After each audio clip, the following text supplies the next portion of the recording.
All right. Hello, everybody. We are live. We got some earnings. SoFi, PayPal. I think Noto's on CNBC right now. Is he? No, he's not. Well, we will. No, he was. Okay. I'm going to go. We're going to get the results in a second, but I'm going to go right here on CNBC, listen to You Noto. haven't seen the results? No, I've seen the results. They beat on top and bottom EPS, 2 cents EPS, revenue like 20 million. But here's Noto, and then we'll get into everything else. Good morning to you. Congratulations on some nice earnings there. We're looking at the stock this morning. Help us understand what's driving this, and then we can try to maybe look out into the future to understand a little bit better what 2026 may portend. Sure. Well, thanks for having me on this morning. We had an exceptional quarter in every way. What's driving our growth is our unique strategy. We're the only place that on a digital platform you can get all your financial needs served across big decisions that you'll make, like buying a home or paying for college, day-to-day activity like a SoFi Money account or investing for your future, or needing a charge card to pay at the point of sale. That diversification has driven really strong member and product growth. Our members grew 35% year over year. Products grew 36% year over year, and that manifests itself in revenue growth of 38%. We've been public for 17 quarters, and every quarter of those last 17, we've achieved the rule of 40 or more. We've averaged about 58%, and that's taking your revenue growth and your EBITDA margin. And this quarter was 67. So it's a combination of durable growth, innovation, and brand building. So, Anthony, what is the product right now when you look at sort of the multiple different products that you offer in terms of the tip of the spear that's bringing new customers into your ecosystem, which then you're effectively selling, and upselling them other products? What is it that's happening here? Sure. SoFi Money is by far one of the things that are at the tip of the spear. We have 6 million members. It's a very unique offering. It's the best of checking and savings in one. We give high interest, about a 3.8% APY today. We charge no fees. We provide reward points. You can pay anybody, anywhere that you would like. You can pay via an email address, via a phone number, via your debit card, via ACH. You can now do instant wires as well. So we tried to deliver the best place to save, the best place to spend, to do it safely, quickly, and cheaply. In addition to that, you also become a member and you get free certified financial planning, because we're trying to help you spend less than you make and invest the rest. Half of the Americans in the United States don't invest today, and it's primarily because they have no discretionary income to achieve their goals. So that is at the tip of the sword. Another product, Relay. Both products are over 6 million products, both Relay and SoFi Money. Those are the tip of the sword. And then we drive about 40% cross-buy. It was a record this quarter because we have this breadth of products. We're using information that we have about you to help you borrow better, save better, spend better, and invest better. And so that is helping drive. Who are you taking share from? If you were sitting around on a Monday morning with a whiteboard, looking at sort of who you actually think of as your competitor set today, who is it? Because obviously there's the banks, there's a number of the digital platforms. I mean, I'm just curious what you would. I won't answer. What do you think? Yeah, it's not what I think, it's what I know. We can actually see where the money's coming from directly every day, and it's really coming from the banks. In the United States, there's over 5,000 banks. The large banks have trillions of dollars of deposits.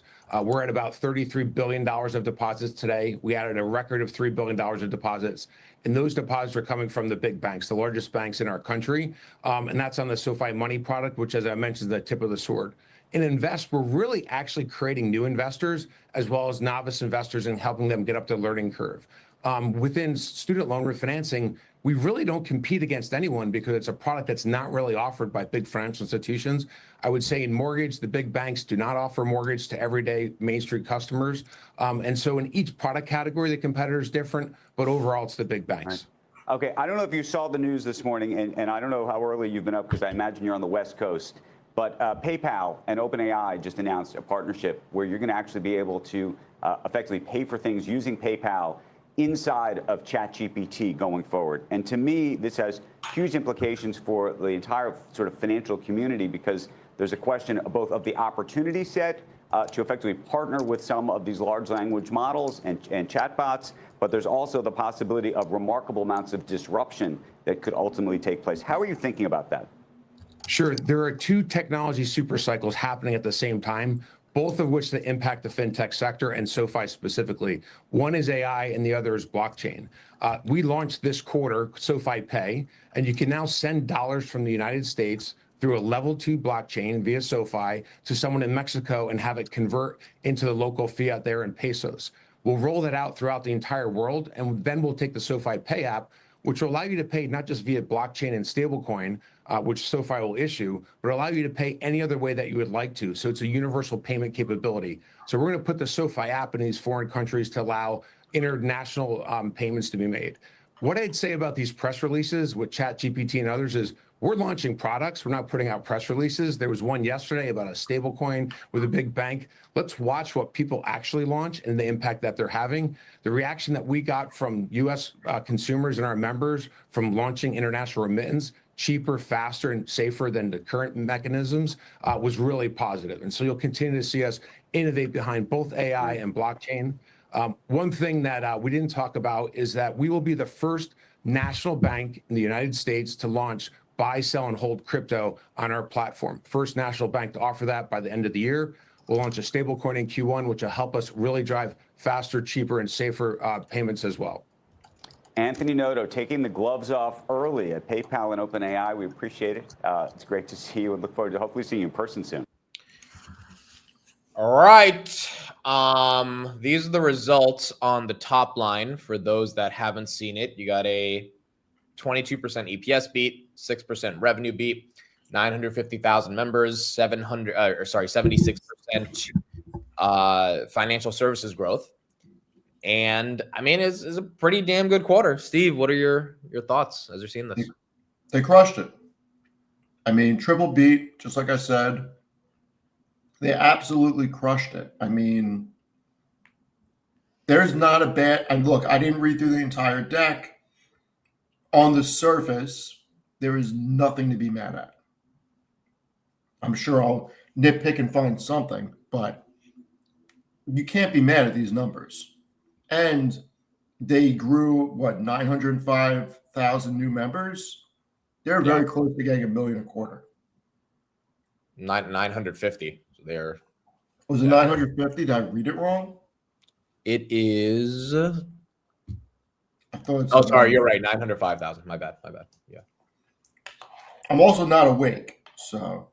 Dude, I am tired. I'm usually not this tired. I'm freaking tired. This is not okay. Like, I'm gonna put a tweet out to Noto that this is not okay. I don't know why they do it in the morning like this. Wait, 905,000 actually. I thought it was 950. That actually changes stuff because that was closer to 1 million. This is less closer to 1 million. It's still a great number. I did think they were closing in on 1 million though, but Did you have breakfast yet? I don't eat breakfast ever. You don't eat breakfast. You didn't drink coffee. How are you doing this? You know, your guess is as good as mine. How the hell are you functioning? Your guess is as good as mine. Well, okay, so we'll go deeper into SoFi, but dude, PayPal said the magic word. Do you know what the magic word is, Steve? Higher? OpenAI. For PayPal? Why? Is PayPal up this morning? Dude, they're up 15%. You didn't see it? No. PayPal is up 15%. And the reason they're up is because, it was a good EPS and revenue beat, but Andrew Chris, or whatever his name is, was like, nothing else is going to get this stock to go up. Let's just freaking mention OpenAI and become an AI company, and we're going to go up. yeah. Okay, Legend isn't working. It's being stupid, so I'm going to share Weeble. But did they give a dividend, guys? I heard that they gave a dividend. I don't want to confirm that unless that is true. PayPal, look at that, 14.59%. Yeah, they've announced a dividend. Okay, cool. I mean, oh, they're listening. Look at that. You've been asking for this for a while, right? Been asking for it. They just became a prime candidate to be in every single dividend ETF. Company initiates a quarterly dividend of 14 cents a share. I mean, dude, it's a big deal. It's a big deal, in my opinion. Like, Yeah, now I can't complain about anything. You've been saying they need a dividend for a long time. Yep. They're buying back stock and they're doing divvies. Yep.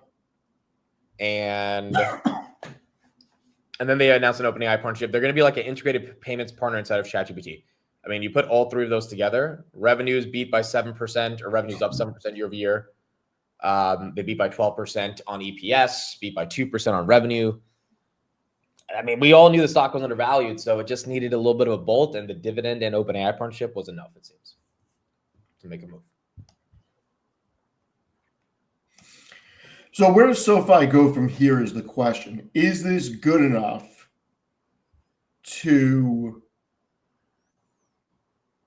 not dump at 2 o'clock today? By the way, UNH is up 3%.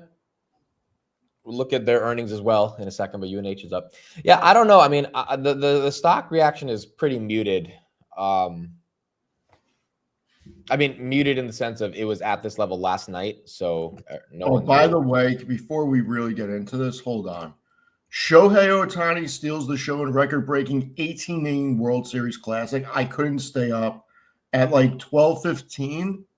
I was like, I have to be up for SoFi because Noto is crazy.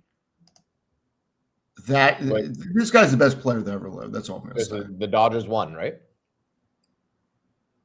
Best player that's ever lived. So it's 2-1 now? Yeah, I think so. All right. SoFi Investor Relations. I want to go through the deck. Have you gone through the deck yet? A little bit, not most of it. I haven't seen it. Yeah, guys. Sorry if our energy is not super up there. It's early, I have a bro. freaking hat on. That's all I can say. This is early, bro. Like that This is extra early. hour from now until when I go live at 8:45 is really important. It like helps you get the energy. This one is freaking. Like I'm just walking out the door now on my way to Starbucks getting coffee. And it's cold as hell too. So, Dude, I went outside in shorts. I'm like, what the frick? Like I was half asleep wearing shorts. I'm like, it's not warm out. No, it's not. That's what I'm saying. Things change so quick on the Northeast. And Thankfully, it was a very short walk. okay, so SoFi, you said where does it go? So who thinks based on these earnings SoFi dumps by end of day? Because it's not making that big move. Maybe it's waiting for the market to open, but Oh, by the way, I took the day off today just so I could stream with Annette. oh, you actually took the day off? I actually took the day off. Even though I took the day off, I have to attend 2 meetings, and I'm still technically working because I have stuff I have to do throughout the day, but I am using a vacation day for the first time in God knows how long. That's good. You should be. You never take a vacation day. So Never take vacation days.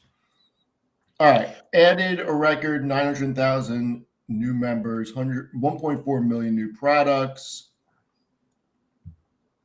Record adjusted EBITDA, 29% adjusted margin. I hate adjusted numbers. I hate them, but whatever. I mean, how do you feel about 38% year-over-year growth in adjusted net revenue? I mean, look, at the end of the day, they're growing like a tech company. So you can't be upset about it, right? They're growing. I mean, here's one of the big things for me. Record loan originations of $9.9 billion in the quarter.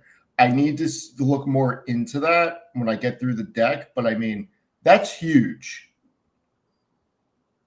9.9 billion. Yeah, I mean, as rates come down, this is just going to go up. Agreed, which is my thesis on SoFi for this year as well. And deposits keep scaling. 3.4 of new quarterly deposits.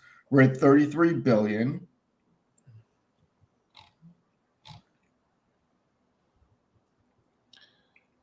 Yeah, I mean, look, you can't be upset at any of these numbers. I guess the member growth was a little bit light, but still is pretty good, just against some of the expectations. Credit card scaling, Invest is finally having options, crypto's coming back. Members, again, 12.6 million. I've always had a gripe that I would like to know how many members are active, but then again, who cares? Right. I do think it would be important, though, to know some of that. 905,000 new members. Again, eventually they're going to get to a couple million per quarter, even if it takes 1 or 2 years. And so I don't know why the stock is not more excited about this. I guess they didn't say OpenAI. Right. They just didn't say OpenAI. Regardless, I think it's a good quarter. I don't have UNH's numbers for some reason. Let me see if I can pull up UNH. UNH. Oh my God, no. Now go to slide 11, please. Go to slide 11. Are you freaking kidding me? Dude, now we got to start talking about rule of 40 with SoFi. Like, come on. Why are they copying Palantir, bro? Palantir got every single tech company to be like, hey, we need to focus on rule of 40 now. And is this even like a wow? I don't even know. Is this a wow factor with rule of 40? Well, look, so if SoFi is proving itself to be a company with really good margins and really good growth, then yeah, I mean, look, they have a rule of 67, right? Is that what yeah. It's not horrible. What was Palantir's? 81. Not that. Robinhood's at 104. But where's tech platform growth? What's the number? Yeah, it's in the appendix. Oh, they don't have a slide on the tech platform? No, I doubt it. Oh, they do right here. Net revenue 115 million, 12% growth, and 32 million of contribution margin. Ooh, home loans is up. Look at that. Home loans is already more than 2024 and through 3 quarters. They said we executed 4.6 billion of personal student home loan sales, inclusive of the loan platform in Q3 as well. I mean, dude, there's not much to complain about. You can say tech platform's not growing as much, but everyone already knew that, so it's not like right. I mean, it's hard to be mad at this. I'm impressed with guidance. I mean, look, they keep beating earnings. They keep raising guidance. Another triple beat. I mean, we know Noto sandbags, but this is something where it's just a great company. Yeah. Why do you think the stock's not reacting more positively? Because it's SoFi. People don't get excited about SoFi for some reason. Dude, people were pretty excited last night. Well, I think our group and our community is excited. I don't think the street gets excited about it because, look, no matter what anybody wants to say, okay, go back to tech revenue. It's a freaking bank. You know what I mean? Like, Noto doesn't bring the same energy as Vlad when talking about all the new products for some reason.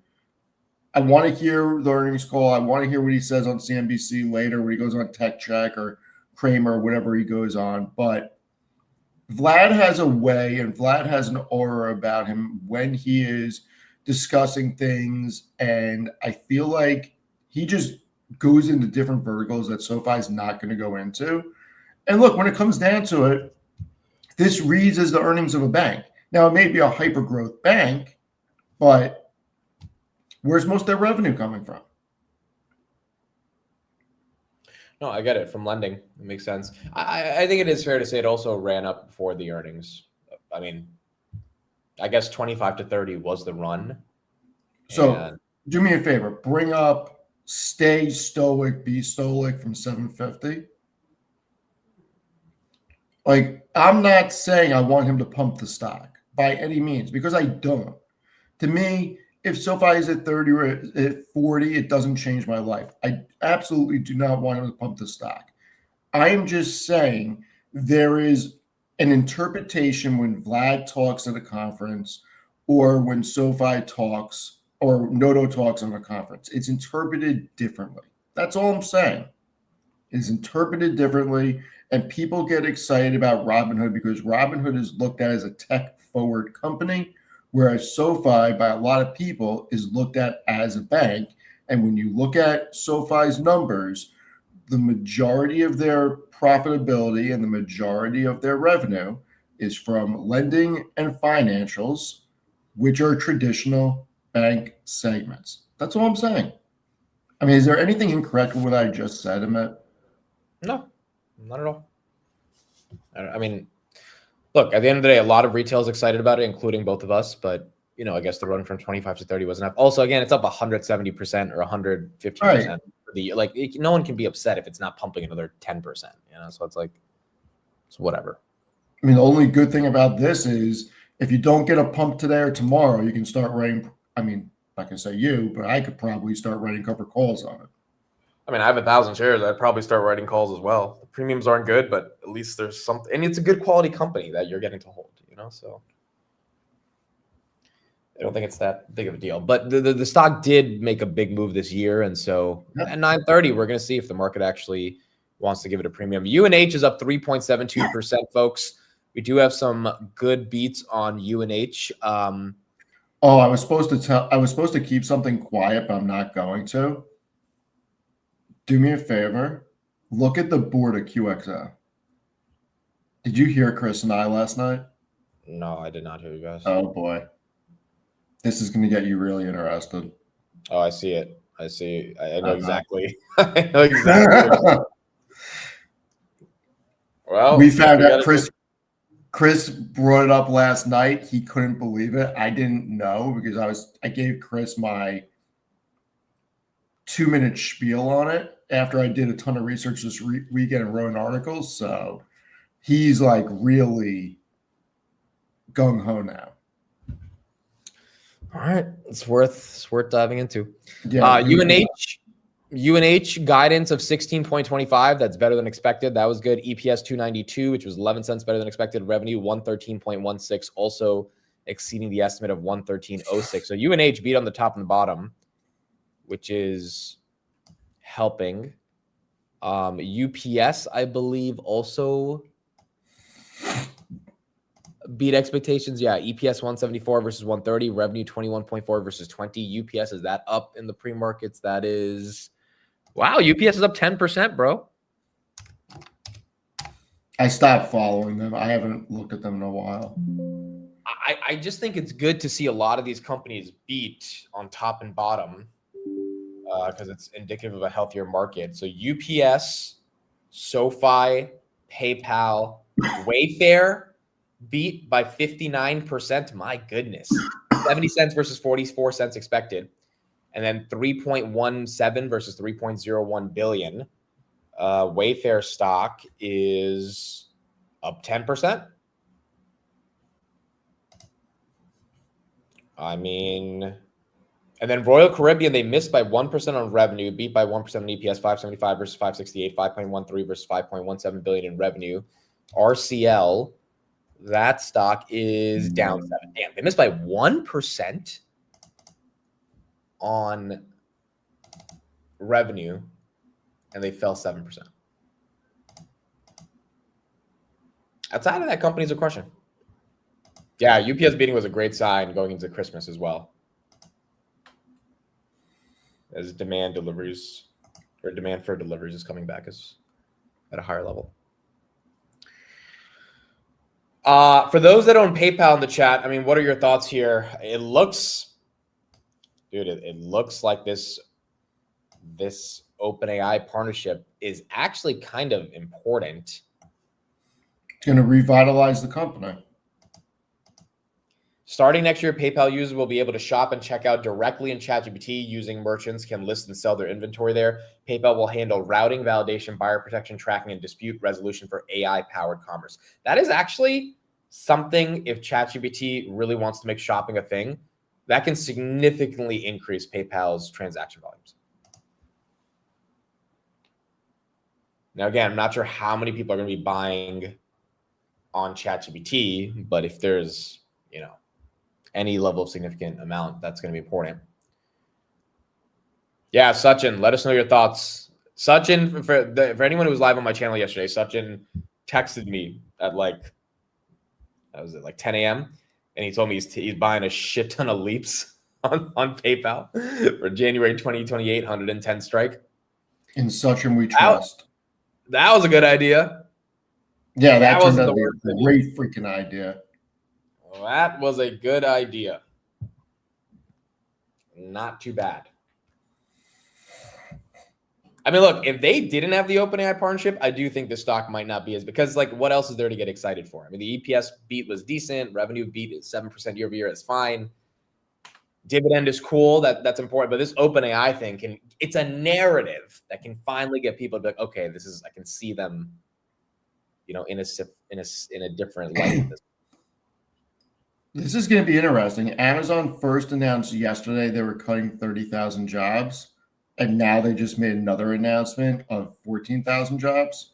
Was that a revision or an addition? Another announcement of 14,000 that they're cutting? Or I guess this is a revision because now it says the total number of affected positions could reach as many as 30,000. All right. Well, Amazon's up in the pre-market, so Street is interpreting this not in a bad way. I think.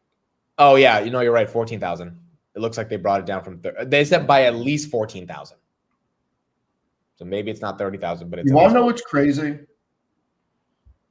What? When 2025 is in the books, I may have been too bearish. Is that not going to be crazy if we finish at like 7,200 and it looks like I was freaking bearish? Not bearish may not be the right word, but underestimated when everybody thought I was overestimating. Like whoever was high on the street, we really could see a huge rally into the end of the year if the Fed cuts and if PayPal and SoFi and all these companies, UNH, UPS, if they're beating earnings, what do we think the mega caps do? And then when you get a rate cut, this market, it could be 1989 all over again. I'm telling you, I think people are wrong. I don't think we're at freaking dinner or coffee. I don't even think we made it out the door to dinner yet. I do think the Fed cutting it at all-time highs is bullish. And then if tomorrow earnings are good, that's bullish. And then if the AI momentum keeps going, and then all these companies, I mean, what significant company has missed earnings badly? I've covered pretty much all of them. And if they missed, it's by, a tiny percentage, and maybe their stock falls because they're priced to perfection. But there's not like, oh, Broadcom missed by 20%. Like in 2022, that was like every other day you would have a company miss dramatically. Yeah, whenever I hear that this is 1999 again or 2000, we're getting very close to the bubble. Dan Ives has been saying 96. I've been saying it's 89 because I think we're going to have retracements. But I think ultimately we're going to be in a new age of growth for the market. I really do. I agree.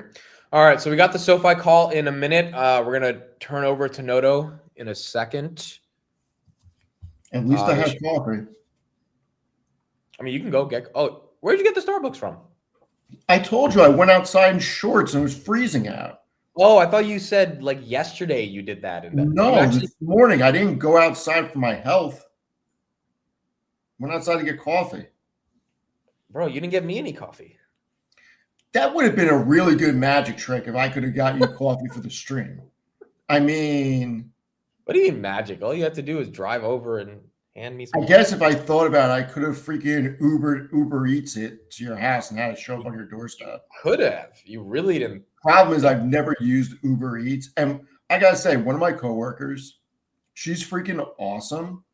She makes fun of me so much. She says I'm elderly because I still call restaurants. And I showed her. You've told us the story like 50 times. Hilarious. I'm not freaking elderly. I feel like you have a lot of pride for saying that you call restaurants because you tell us every time. And it's like, we know you like calling restaurants. You don't call restaurants to order No, food? no one freaking calls restaurants. You're the only person who does this shit. I'm not the only person. I have like 15 restaurants on my contact list. Yeah, that's it's impressive. I have none. All right, let's see if SoFi's live. Session. All right, they're live. Here we go. Time, simply press star followed by the number 1 on your telephone keypad. If you would like to withdraw your question, please press star followed by 2. Thank you. With that, you may begin your conference. Thank you and good morning. Welcome to SoFi's third quarter 2025 earnings conference call. Joining me today to talk about our results and recent events are Anthony Noto, CEO, and Chris Lapointe, CFO. You can find the presentation accompanying our earnings release on the investor relations section of our website. Unless otherwise stated, we'll be referring to adjusted results for the third quarter of 2025 versus the third quarter of 2024. Our remarks today will include forward-looking statements that are based on our current expectations and forecasts and involve risks and uncertainties. These statements include, but are not limited to, our competitive advantage and strategy, macroeconomic conditions and outlook, future products and services, and future business and financial performance. Our GAAP consolidated income statement and all reconciliations can be found in today's earnings release and a subsequent 10-Q filing, which will be made available next month. Our actual results may differ materially from those contemplated by these forward-looking statements. Factors that could cause these results to differ materially are described in today's press release and our subsequent filings made with the SEC, including our upcoming Form 10-Q. Any forward-looking statements that we may make on this call are based on assumptions as of today. We undertake no obligation to update these statements as a result of new information or future events. And now I'd like to turn the call over to Anthony. Thank you and good morning, everyone. We had an excellent third quarter. Our one-stop shop strategy is firing on all cylinders as we continue to deliver exceptional financial performance while also investing in our business to drive durable growth and strong returns over the long term. In fact, our focus on product innovation and brand building has never been stronger. There's more happening at SoFi today than at any other time in my 8 years with the company. We are stepping on the gas to accelerate the investment in our existing businesses and entering new areas like crypto and blockchain, AI, SoFi Pay, providing fiat and crypto banking services, and so much more. I'll discuss some of these efforts momentarily, but first, let me cover our key results for the quarter. Starting with the drivers of our durable growth. We added a record 905,000 new members in Q3, increasing total members by 35% year over year, a slight acceleration to 12.6 million SoFi members. We also added a record 1.4 million new products, also representing an acceleration in growth to 36% year over year and over 18.6 million products. Cross-buy reached its highest level since 2022, with 40% of new products opened by existing SoFi members. Our cross-buy rate has increased in each of the past 4 quarters, demonstrating the effectiveness of our one-stop shop strategy. Our strong member and product growth powered our revenue growth in the third quarter. Adjusted net revenue was a record at $950 million, up 38% year over year. Together, our financial services and technology platform segments generated revenue of $534 million, which is up 57% year over year and now represents 56% of total revenue. This is the first time these segments have generated more than $500 million of quarterly revenue. In our lending segment, adjusted net revenue grew 23% year over year to $481 million, driven by strong originations in the segment of $6.6 billion, up 23% from the prior year. Combined with a very strong $3.4 billion of originations in the loan platform business, total originations reached a record of $9.9 billion for the third quarter. This is an increase of $1.2 billion from our prior record. I'm also proud to report that total fee-based revenue across our business was also a quarterly record at $409 million, up 50% from the prior year, driven by strong performance from our loan platform business, origination fees, referral fees, interchange revenue, and brokerage fee revenue. On an annualized basis, we're now generating over $1.6 billion of fee-based revenue, reflecting the deliberate diversification of our business towards more capital-light revenue streams. In addition to delivering durable growth, we delivered strong returns and profitability. In the third quarter, adjusted EBITDA was a record at $277 million, up nearly 50% year over year. Our adjusted EBITDA margin for the quarter was 29%. Our incremental EBITDA margin was 35% as we continue to balance reinvesting in the business, deliver long-term growth, and delivering profitability. Net income for the quarter was $139 million at a margin of 14%. Earnings per share were 11 cents. Finally, our tangible book value ended the quarter at $7.2 billion, which includes the benefit from a successful opportunistic capital raise during the quarter. Over the past 2 years, we have more than doubled our tangible book value. Our diversified business is uniquely built to deliver a winning combination of growth and returns. One way to measure the success is the Rule of 40 calculation, which is revenue growth plus EBITDA margin. We've beaten the Rule of 40 benchmark every quarter since going public. That's 17 straight quarters. Over that time, our average Rule of 40 score is 58, making us a top performer among fintechs and technology companies more broadly. And this quarter, we hit 67%. Despite these exceptionally strong results, I know that we are just getting started. The addressable markets across each of our products are massive in the United States, let alone in addition to international markets. In 2026 and beyond, we will uniquely start to benefit from both of the technology supercycles in AI and blockchain, where almost every other industry only benefits from one.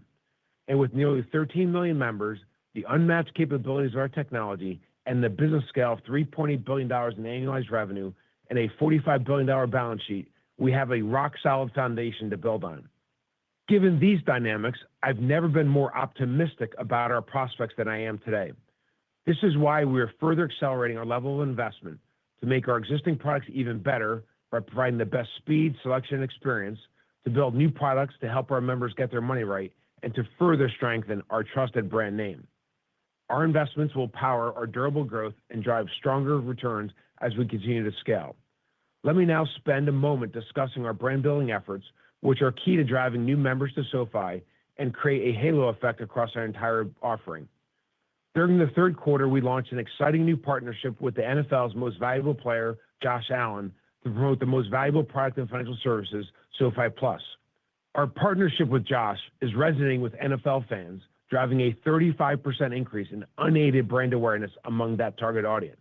Along with our broader marketing efforts, we drove unaided brand awareness to an all-time high of 9.1% during the quarter, up from last quarter's record of 8.5% and more than 4x higher than it was when we went public. Turning now to our product innovation. Last quarter, I spoke about how we are at an unprecedented point in time with 2 technology supercycles taking place in crypto, blockchain, and AI. These supercycles have the power to completely reinvent the future of financial services, and we have moved fast to take advantage of these opportunities. I'm pleased to report that this week we launched our first payment product that leverages blockchain technology to provide fast, seamless, low-cost, and safe international payments with the launch of SoFi Pay. SoFi Pay gives members the ability to seamlessly send money in local fiat abroad by leveraging a layer 2 blockchain network and delivering local fiat into the account of the recipient. It's fully automated in the SoFi app at significantly faster speeds and lower costs compared to traditional services. Members will first be able to send money to Mexico, with planned stage rollouts in Europe and South America in the near future. The SoFi Pay wallet will over time integrate SoFi USD stablecoin that we hope to launch in 2026. We also have plans to offer the SoFi Pay app natively in international markets for foreign citizens to send money to the U.S. and many other international markets. This is another addition to our unprecedented money movement offering, which allows members to seamlessly send money through person-to-person payments with a phone number or email address, as well as Zelle, ACH, self-serve wires, and now the ability to send money international with SoFi Pay. I am also excited to share that this quarter we'll be relaunching the ability to buy, sell, and hold crypto assets, which will give members access to dozens of tokens directly in our SoFi app. Beyond offering the best selection, we will also be providing the best speed and convenience. Members can instantly fund buying cryptocurrencies from their FDIC-insured SoFi Money account, all within the integrated SoFi app. Members will also have the ability to transfer the crypto assets to SoFi and benefit from our broad range of products that are seamlessly integrated with our SoFi North American Bank. And because many of our members may be new to crypto investing, we will support them with the best content to help them understand crypto investing and provide them with the peace of mind that comes from working with a regulated bank. But this is just the beginning of our ambitious crypto and blockchain product roadmap that will continue to come to life in 2026.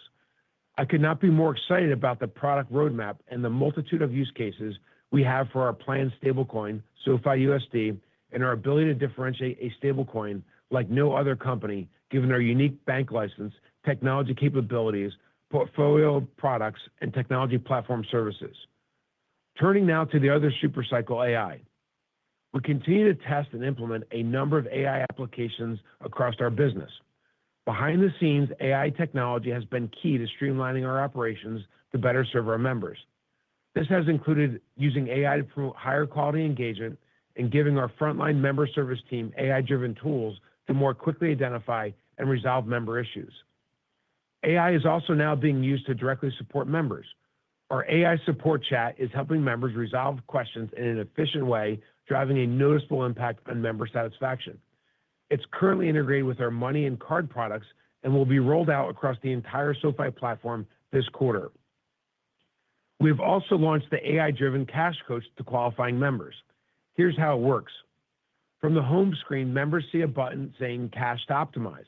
By tapping that button, the Cash Coach will look across both their SoFi and external accounts to see where cash utilization is suboptimal and provide them with personalized financial suggestions.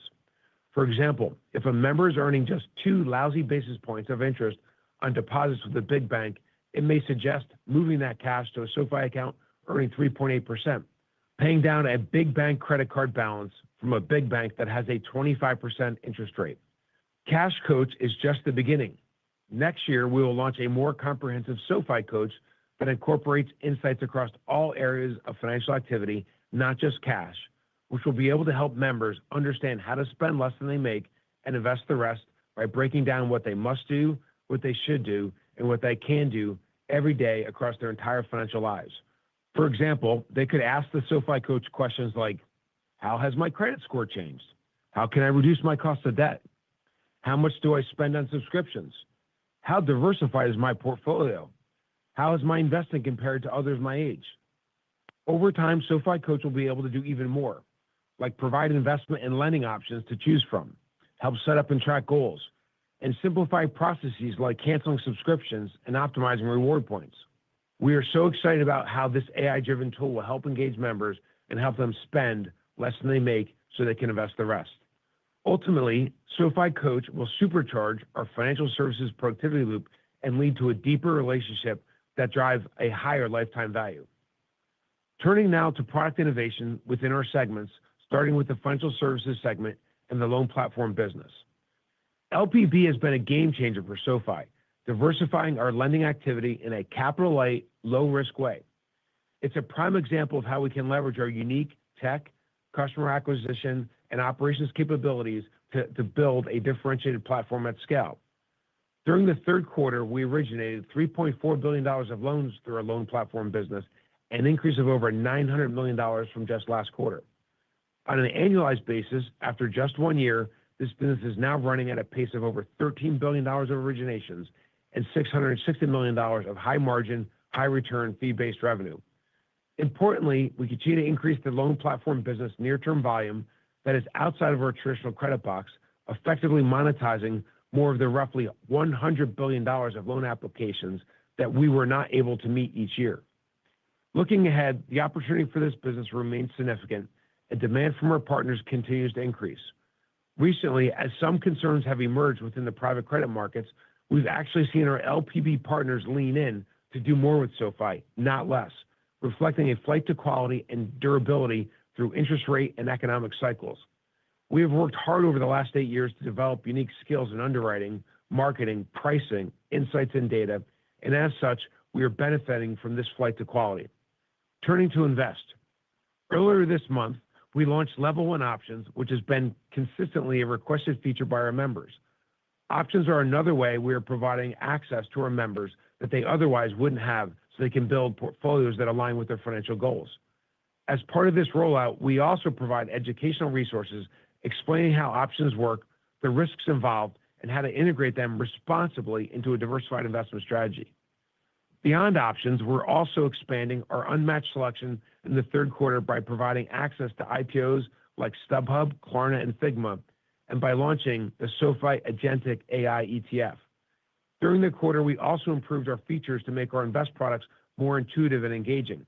For example, we launched 24/7 instant transfers between invest and money, and we launched embedded rollovers and an enhanced rollover tracker giving members full visibility and control over their 401k rollover process. In the fourth quarter, we'll be making a number of additional enhancements. We are very excited about the progress made to build an investment platform that provides our members with way more options than what they would typically have access to. Turning now to SoFi Money, which has been a core part of our financial services productivity loop. In 3 years after acquiring our banking license, we have 6.3 million products and $33 billion of deposits. Our attractive APY is a compelling reason for members to make us their primary financial institution, but members also come to us for our best-in-class products and continued innovation. For example, we will soon be launching the SoFi Smart Card, a new card that brings together the best features to help our members spend, save, and pay better. It will be part of our SoFi Plus offering, and it will serve as a platform for continuous innovation. The card will offer 5% back on food, our highest interest rate on deposits, credit builder capabilities, borrowing capabilities, and so much more. This is yet another way in which we are pushing the limits on what is possible with banking products. Turning now to our lending segment. Lending is the most tenured core capability of SoFi and is how our business got its start. Since that time, we have made significant progress strengthening both our member acquisition and our underwriting capabilities. For loans that we hold on our balance sheet, we focus exclusively on high prime and super prime borrowers with strong cash flow and FICO scores. In fact, the average FICO score of our personal loan borrower is 745, and our student loan borrower is 773. But we don't stop at credit scores. We use tried and true underwriting techniques to assess each individual borrower's cash flow and their ability to repay the loan. We are able to do this effectively at scale because of our innovative originations platform that leverages advanced technology and digitally enabled processes. The result is excellent credit performance that continues today. In fact, during the third quarter, we saw our net charge-off rates improve, even as there has been moderate signs of stress showing up for some other companies. For both personal loans and student loans, net charge-offs were down more than 20 basis points in the third quarter. We also have a strong track record of building great lending products that help our members create a better future. For example, our innovative personal loan product allows members to refinance absurdly expensive credit card debt held at other institutions to save their hard-earned money.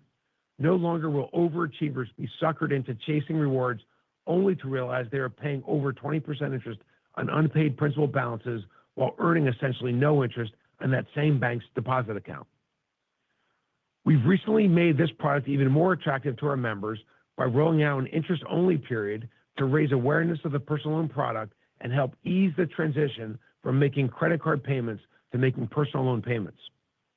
Similarly, in student lending, we have completely changed the game, becoming the preeminent company for refinancing student debt at more affordable rates. Our student loan refinance product can reduce a member's interest rate by a couple hundred basis points, which will have a meaningful impact with a $40,000 loan balance. In fact, we estimate that we will save our members over $100 million in interest expense just on the student loans we refinanced during the third quarter. This is why we've made our product even more attractive by rolling out a feature that allows for the gradual step up in payments to help members find their footing. We look forward to helping even more members refinance their student loans as interest rates come down in the future. Turning now to home lending, where we are seeing very strong results. In the midst of the higher rate environment, we built and launched a home equity loan product to help members take advantage of their equity that has been built up in their homes, particularly over the last few years. In the third quarter, just 1 year after launch, we originated over $350 million of home equity loans, helping us set a record of $945 million of originations for all of home lending. In fact, Q4 will likely be the first quarter where we generate more revenue from home loans than from student loan refinance, which was our first product and the largest product prior to COVID. At the same time, we're preparing for lower rates to further accelerate our home loans business in 2026. We've not only strengthened our operations, but we have also enhanced our product to make them very attractive to our estimated 3 million members who currently have mortgages elsewhere and to those who may be first-time home buyers. We believe our offering will drive strong growth as the market opens up. Turning to our tech platform segment, this business has been instrumental in our ability to innovate across the SoFi platform, and it's now allowing a broader range of companies to bring innovative programs that drive greater loyalty and engagement to their customers. In fact, today, we are incredibly excited to announce our newest partnership with one of the largest airlines in North America, Southwest Airlines, to power their Rapid Rewards debit card, which combines the convenience of debit payments while earning points on everyday purchases. We've also signed on 2 major consumer brands, our largest yet, which will be announced in due course. These partnerships are a reflection of the strong and growing demand for our market-leading technology to power embedded financial products at scale for some of the most well-known brands around the world. As you can see, it was an eventful third quarter at SoFi, and we are as energized as ever as we wrap up the year and head into 2026. With that, let me now turn the call over to Chris. Thank you, Anthony. We've delivered another strong quarter as we continue to drive durable growth and strong returns on the way to delivering record revenue in our 8th consecutive profitable quarter. For the quarter, revenue grew 38% year-over-year to a record $950 million. Adjusted EBITDA was also a record at $277 million and a margin of 29%. Net income was $139 million at a margin of 14%. And earnings per share was 11 cents. Similar to the last 2 quarters, this included a small benefit related to a lower tax rate.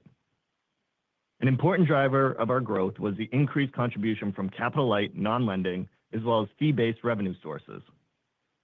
Our non-lending businesses generated $534 million of revenue, up 57% year-over-year, and we also generated record fee-based revenue across all segments of $409 million, up 50% year-over-year. Turning now to our segment performance. In terms of financial services, for the third quarter, net revenue was $420 million, up 76% year-over-year. Contribution profit was $226 million, up nearly 2.3x from last year. Contribution margin was 54%, up from 42% last year.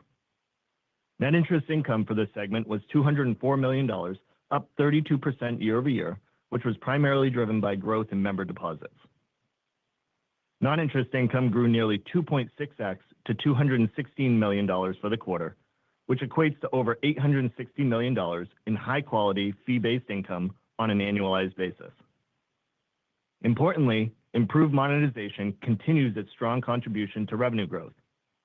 Financial services revenue per product surpassed $100 for the first time, reaching a record $104 in the third quarter. That's up over 28% year-over-year, and we see continued upside as newer products mature. In Q3, our loan platform business generated $168 million in adjusted net revenue, up 29% from just last quarter. Of this, $165 million was driven by the $3.4 billion of personal loans originated on behalf of third parties, as well as referrals. Additionally, LPB generated $3 million from servicing cash flows, which is recorded in our lending segment.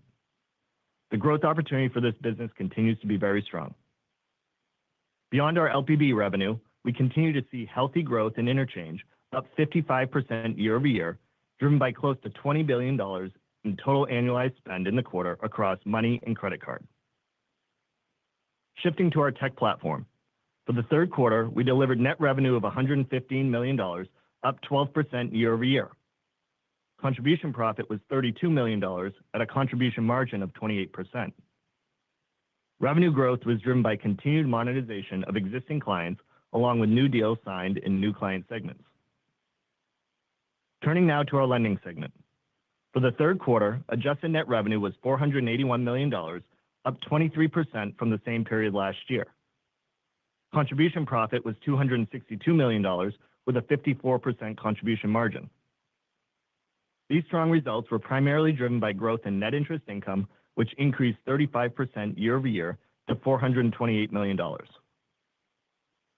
During the quarter, we had record total loan originations of $9.9 billion, up 57% year over year. Personal loan originations were a record at $7.5 billion, of which $3.4 billion was originated on behalf of third parties through LPB. In total, personal loan originations were up 53% year over year. Student loan originations were $1.5 billion, up 58% from the same period last year.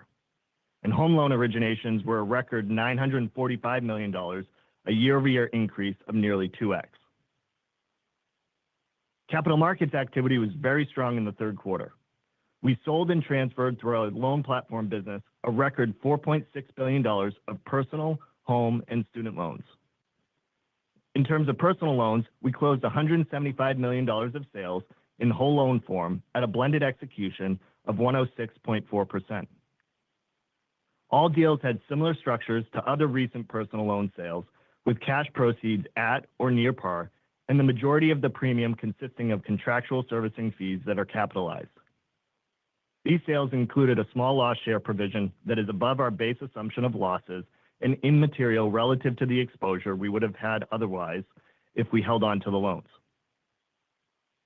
Additionally, we sold $90 million of late-stage delinquent personal loans. By selling these loans, we're able to generate positive incremental value over time versus selling after they charge off, both from our improved recovery capabilities and by maintaining servicing. In terms of home loan sales, we closed $585 million at a blended execution of 102.9%. And in terms of student loan sales, we closed $377 million at a blended execution of 105.9%. In addition to our loan sales, we executed a $466 million securitization of loans originated through our loan platform business. This channel provides our partners with meaningful liquidity to support their ongoing investment in the loan platform business. The transaction priced at industry-leading cost of funds levels with a weighted average spread of 98 basis points. Turning to credit performance, the health of our consumer remains strong and our credit continues to improve. Our personal loan borrowers have a weighted average income of $157,000 and a weighted average FICO score of 745, while our student loan borrowers also have a weighted average income of $157,000 with a weighted average FICO score of 773. For personal loans, the annualized charge-off rate declined by more than 20 basis points to 2.6% from 2.83% in the prior quarter. Had we not sold any late-stage delinquencies, we estimate that including recoveries between 90 and 120 days delinquent, we would have had an all-in annualized net charge-off rate for personal loans of approximately 4.2% versus 4.5% last quarter. The on-balance sheet 90-day delinquency rate was 43 basis points, consistent with the prior quarter. For student loans, the annualized charge-off rate also declined more than 20 basis points to 69 basis points from 94 basis points in the prior quarter. The on-balance sheet 90-day delinquency rate was 14 basis points, consistent with the prior quarter. The data continues to support our 7 to 8% net cumulative loss assumption for personal loans in line with our underwriting tolerance, although we continue to trend below these levels. Our recent vintages originated from Q4 2022 to Q4 2024 have net cumulative losses of 4.4%, with 39% unpaid principal balance remaining. This is well below the 6.08% observed at the same point in time for the 2017 vintage, the last vintage that approached our 7 to 8% tolerance. The gap between the newer cohort curve and the 2017 cohort curve widened by a more favorable 29 basis points after a widening improvement of 19 basis points in Q2. Additionally, looking at our Q1 2020 through Q2 2025 originations, 60% of principal has already been paid down, with 6.7% in net cumulative losses. Therefore, for life of loan losses on this entire cohort of loans to reach 8%, the charge-off rate on the remaining 40% of unpaid principal would need to be approximately 10%. This would be well above past levels, further underscoring our confidence in achieving loss rates below our 8% tolerance.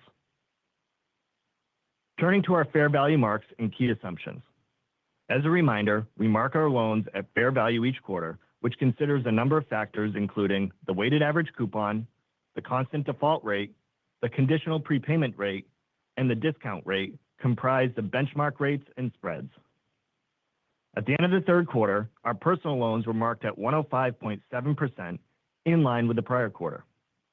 This was primarily a function of a lower benchmark rate, which was mostly offset by higher prepayments and a modest change to the weighted average coupon, as well as a modest change to the annual default rate, which was driven by loan vintage seasoning, not changes to the individual loan loss assumptions. At the end of the third quarter, our student loans were also marked at 105.7%, down 9 basis points from the prior quarter. This was a function of a modest decrease in the weighted average coupon, partially offset by a lower benchmark rate. Turning to our balance sheet. In July, we raised $1.7 billion of new capital in the form of common equity. This opportunistic raise significantly increased our capital levels and allowed us to reduce our higher cost debt by $1.2 billion, making our balance sheet even stronger and giving us great flexibility to pursue growth opportunities. In the third quarter, including this new capital, total assets grew by $4.2 billion. This was driven by $2.7 billion of loan growth and approximately $1.2 billion of growth in cash, cash equivalents, and investment securities. Total company-wide cash at quarter end was $3.7 billion. On the liability side, total deposits grew by $3.4 billion to $32.9 billion, primarily driven by growth in member deposits. Net interest margin was 5.84% for the quarter, down 2 basis points sequentially. This included a 7 basis point decrease in average yields, as we saw a modest mix shift from personal loans to home and student loans, and a 3 basis point increase in cost of funds, which was mostly offset by strong growth in interest-earning assets. We continue to expect healthy net interest margins above 5% for the foreseeable future. In terms of our regulatory capital ratios, we remain very well capitalized. Our total capital ratio of 20.2% at quarter end is well above the regulatory minimum of 10.5%, as well as our additional internal stress buffer. Tangible book value grew $1.9 billion sequentially to $7.2 billion, including the benefit from the new capital raised. And tangible book value per share at quarter end is $5.97, up from $4.08 a year ago, a 46% increase. Let me now finish by providing our revised outlook for 2025. As we head into fourth quarter, for the full year 2025, we now expect to add approximately 3.5 million members, which represents approximately 34% year-over-year growth, above our prior guidance of 3 million members and 30% growth. We now expect adjusted net revenue of approximately $3.54 billion, above our prior guidance of $3.375 billion. This equates to year-over-year growth of approximately 36%, an increase from our prior guide of 30%. We now expect an adjusted EBITDA of approximately $1.035 billion, above our prior guidance of $960 million. This represents a 29% margin. We now expect adjusted net income of approximately $455 million, above our prior guidance of $370 million. An adjusted EPS of approximately 37 cents, above our prior guidance of 31 cents. This equates to fourth quarter adjusted EPS of approximately 12 cents, which assumes a Q4 tax rate of approximately 10%. We now expect growth in tangible book value of approximately $2.5 billion for the year, above our prior guidance of around $640 million. We've had a great year thus far and look forward to a strong finish. Let's now begin the Q&A. At this time, I would like to remind everyone, in order to ask a All right, questions, Q&A. Here we go. question per person at a time, please rejoin the queue for any additional questions. And our first question comes from the line of Dan Dolev at Mizuho. Dan, please go ahead. Your line is open. Hey, Chris, hey, Anthony. Amazing job. Very, very proud of you guys. Wanted to know, I mean, the question we're getting from investors for the past month or so is consumer credit. I mean, you guys have done incredibly well looking at NCOs coming down, but can you give us an overview of, what's going on? Maybe there's a FICO sort of differentiated thing here that helps SoFi. Just maybe an overall view of how the health of the consumer credit across the different FICO trenches would be great. And congrats again. Sure. Thank you, Dan. The first message is our credit is performing very well. We have very strong performance by our members across each of the products, not just the performance of credit, but the spending that we see in SoFi Money, the engagement that we see in SoFi Invest, and general behavior overall. We've been in the lending business for a pretty long period of time. When I joined in 2018, one of our key priorities was focused on quality of our loans over quantity, and to make sure that those loans were durable through an economic cycle and through an interest rate cycle and any liquidity dislocations. And so we're constantly making changes to what marketing channels we're in, the trade-off between pricing and credit approvals, the unit economics of a loan. We focus on having a 40 to 50% variable profit margin on our loans. And so sometimes we can drive more volume, sometimes we can drive higher margin, but it's a constant data science opportunity for us to perfect our loans. And the strength of the consumer in our loans performance speaks for itself. It's in the numbers. You can see our net charge-offs declined, i.e. improved versus last quarter. If you go back over the last couple of years, you'll see that we've made a lot of credit changes to ensure the performance stayed high quality when we went through a 500 basis point interest increase, and now we're seeing rates come down. So we're seeing really strong trends in the channels and great demand from high quality borrowers, and we feel really confident if anything changes, we'll make the adjustments accordingly.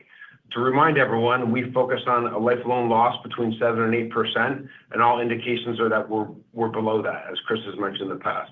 Yeah, and the only other thing I would add to Anthony's point is that we're also seeing really good demand from capital markets partners, which we view as a flight to quality. So all in all, we remain vigilant as always, but our balance sheet is strong with high quality loans, excess capital, and solid liquidity. And our partners are active and looking to expand their relationships with us. And that's a true testament to the credit that we're underwriting. The next question comes from John Hecht from Jefferies. John, please go ahead. Your line is open.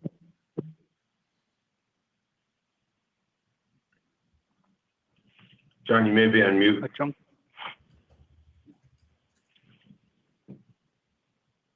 Sorry, guys. Apologize. Technical difficulties, but congratulations on a good quarter, and thanks for taking my questions. I guess my question is predominantly around the rate environment, decreasing rates. If you think about the forward curve, I'm wondering if you guys could talk about how the lower rate environment will affect the volume mix on the lending side, and particularly, at what point do you think there could be a pretty big spike in student loan refinance activity? And then second, unrelated, is maybe talk about what you guys expect in terms of deposit beta and what that means for NIM over the next few quarters. Thank you, John.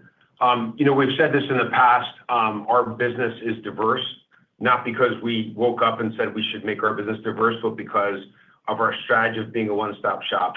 We've scaled our businesses across the portfolio of products that we offer as being a one-stop shop to a level that in environments we can drive different businesses based on the characteristics of that environment.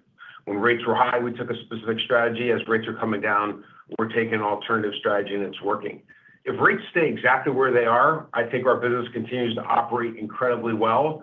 Couldn't be more optimistic about our near-term trends and what we'll do in 2026 relative to our prior long-term guidance. So I feel great about the environment we're in right now.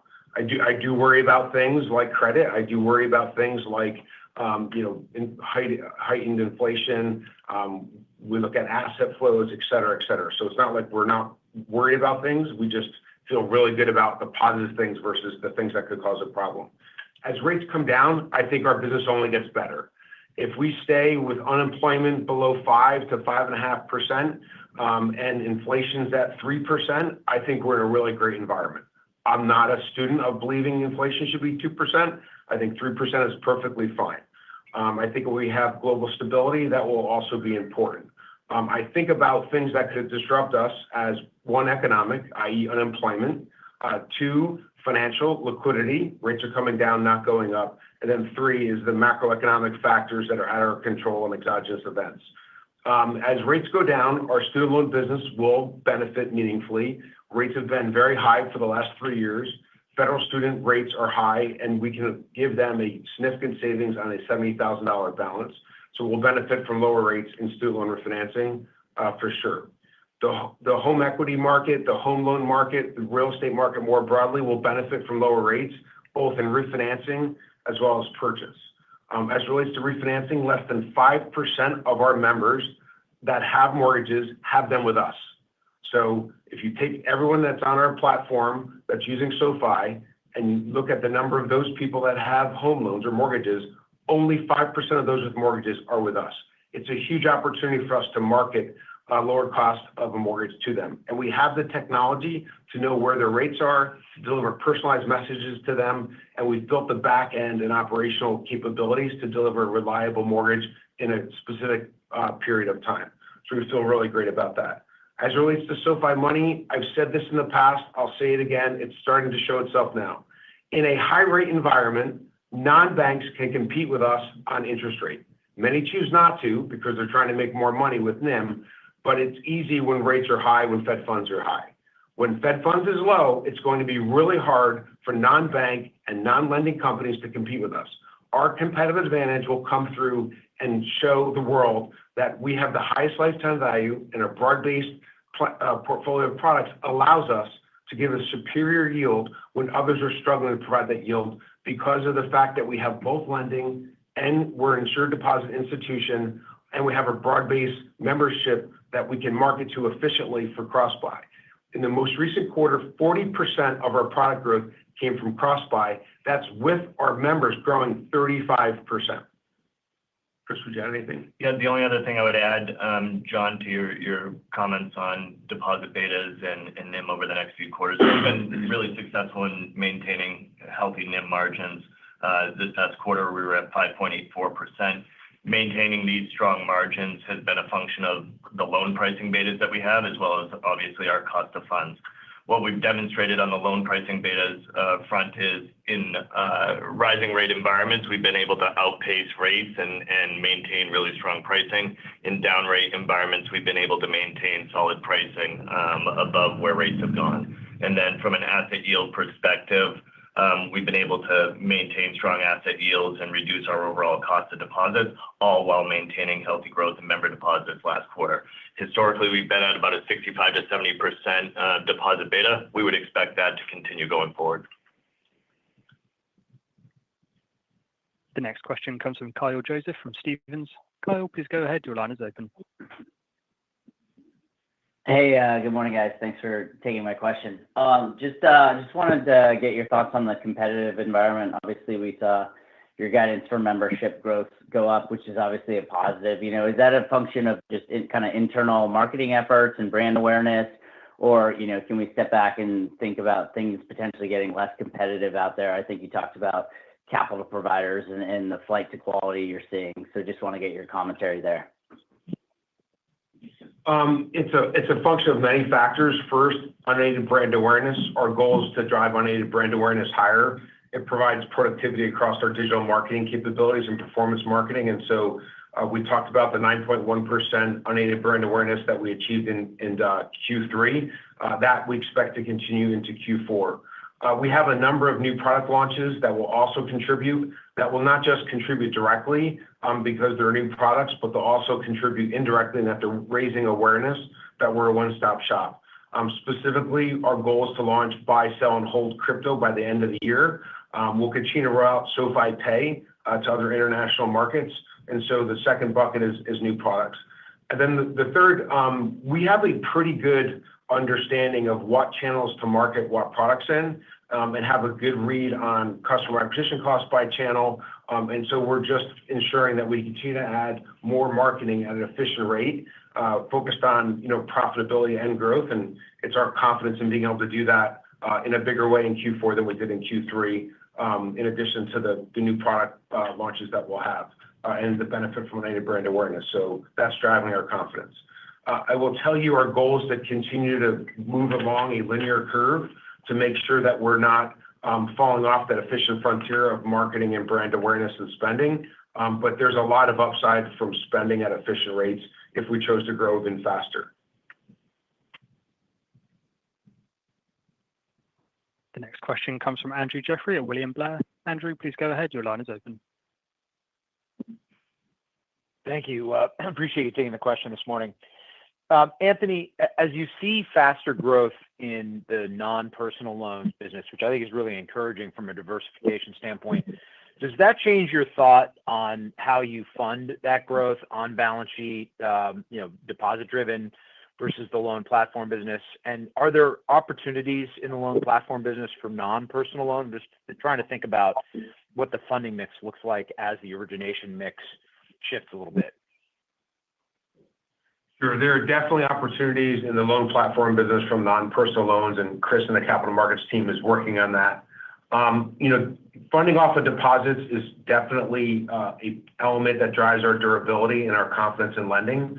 The dependency on deposits will likely reduce over time, and our cost of funds will also likely come down over time based on a bunch of decisions that we make as it relates to how to spend our capital. I do think you'll continue to see us drive revenue streams that are not connected to capital.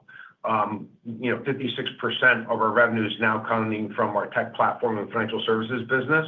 And that's up pretty meaningfully over time. And you can see the benefit to our profitability line and our ROE and our tangible book value growth related to that. So there's a number of initiatives that we have that we haven't talked about publicly that will also help as we leverage blockchain technologies in the lending space specifically that will help drive strong diversification of funding for our balance sheet. The next question comes from Kyle Peterson at Needham & Co. Kyle, please go ahead. Your line is open. Great. Good morning. Thanks for taking the question and nice results. Wanted to drill down into the loan platform business in particular. I know there's at least another fintech lender that kind of recently said that at least some of the loan buyers and such on from institutional investors were kind of consolidating purchases to kind of fewer platforms. I guess, was the strength this quarter, was it broad-based in terms of you guys adding participants on the platform on the funding side, or was it fairly concentrated with existing partners? Just any color there, and if you guys are seeing anything similar would be really helpful. Thank you. Yeah, thanks, Kyle. So we saw growth across both new partners as well as existing partners who have partnerships with us. What we actually saw is a bit of a flight to quality where a number of existing partners came to us and asked to upsize their commitments, not only in Q3, but Q4. So we expect continued momentum to occur in the last quarter of the year. And then we also saw some growth in new partners as well as expanded credit. So net, it was growth across the board. The next question comes from Reggie Smith at JP Morgan. Reggie, please go ahead. Your line is open. Hey, guys. Great quarter. I guess I had a follow-up on the loan platform business as well. Is there a way to kind of frame the number of buyers on the platform and kind of what your next full quarter capacity looks like? And then also talk about the process. I think you mentioned this a second ago, Chris, about how companies upsize their commitments. Kind of out there at the end, Reggie, but I think you asked about the process for how companies upsize their commitments. In terms of your first question about the number of buyers on the platform and what the next quarter's capacity looks like, we aren't going to disclose the number of buyers that we have. We have disclosed a few publicly with Fortress and Blue Owl, but we have a number of partners on the platform.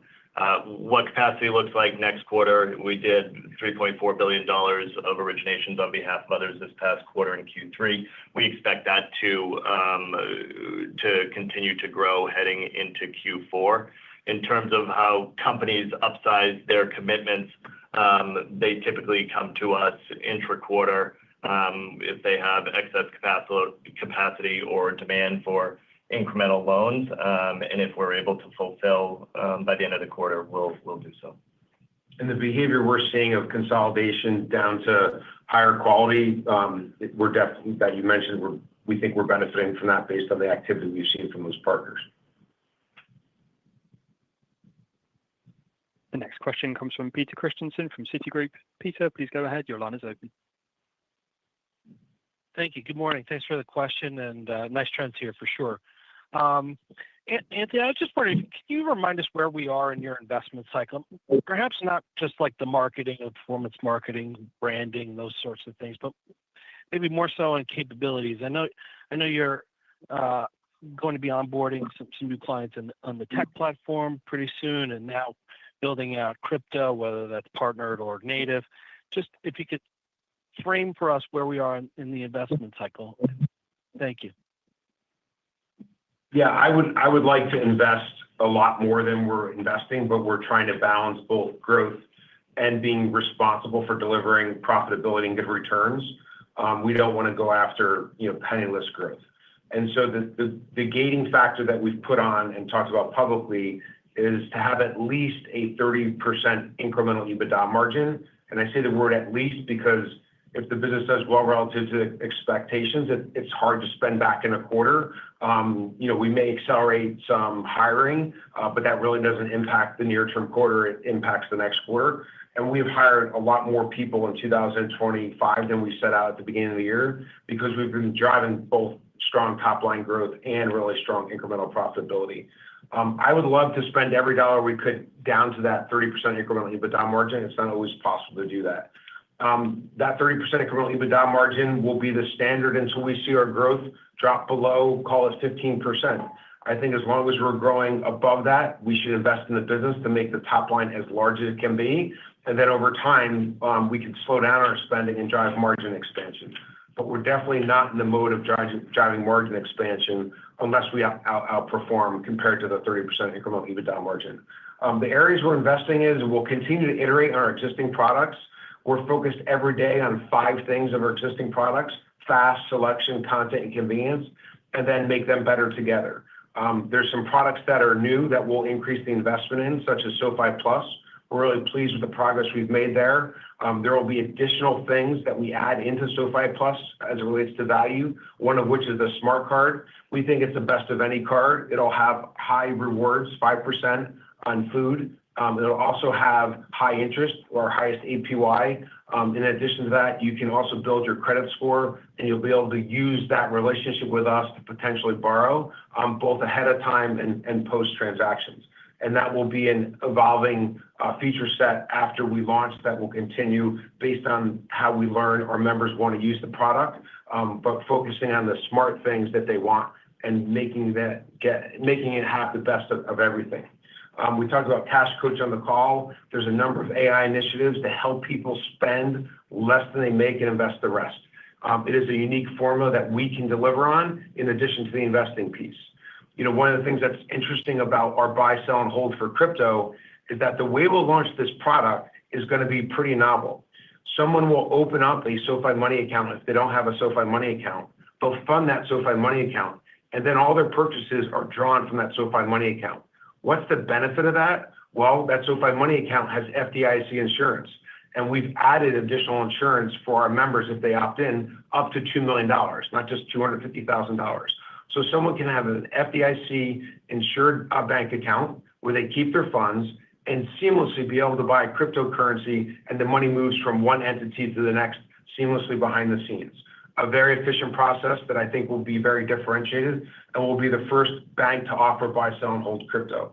We've mentioned stablecoin on the call. I can just tell you every day there's a new opportunity for us to leverage the SoFi USD stablecoin that we'll plan to launch, and we have some unique advantages that we're already a tier 1 bank. What do I mean by that? Because we are a tier one insured deposit institution, we could take the reserves of our stablecoin and put them at the Fed and earn Fed's funds. What does that mean? Zero credit risk, zero liquidity risk. There's not a stablecoin provider in the United States that can make that claim. Very differentiated, super excited about it, and there's a number of other applications there. You can imagine that Fed funds that we earn on those reserves, they could be given back to the consumer, they could be given to businesses to accept our payment at point of sale, and it can provide a lot of different benefits to other ecosystem partners that cause them to want to partner with us as opposed to a non-tier one nationally licensed bank. So we're going to invest as much as we can to that 30% incremental EBITDA margin and sustain high levels of growth, until it slows down, and then we'll drive profitability. The next question comes from Moshe Orenbuch from TD Securities. Your line is now open. Please go ahead. Great, thanks. Maybe a little bit about the competitive dynamic in the personal loan business. Saw one of your close competitors got acquired by a large bank. Do you think that makes the business, kind of a better competitive dynamic if that happens, or maybe just talk about that a little bit? And if you could also just address, you talked about becoming more capital light. How much of that do you think comes out of the personal loan business, in terms of doing less for your balance sheet or proportionally more in the loan platform side? In terms of competition for PL, I'd say it's generally been a competitive environment, but from entities that are not large national banks or the top 10 banks in our country, they just don't offer this product. I think there's a lot of reasons for why they don't offer this product. It's a gap in their portfolio that allows us to really gain, I think, more members at efficient costs. I think the reason why they probably don't offer the product is because they gouge people so bad on credit cards, and it's such a great ROE product that they don't want to cannibalize the credit card. The way you make money in the credit card business is the revolving balances. Well, credit cards average in the United States over 20% interest on those revolving balances. If you actually had a prime member or super prime member and told them they're going to get charged 20%, they wouldn't sign up for that any day. But if you put that behind a fancy name of the card and all these benefits and high rewards, no one sees the high interest rate that they get, and they chase those reward points thinking they're getting some benefits from it.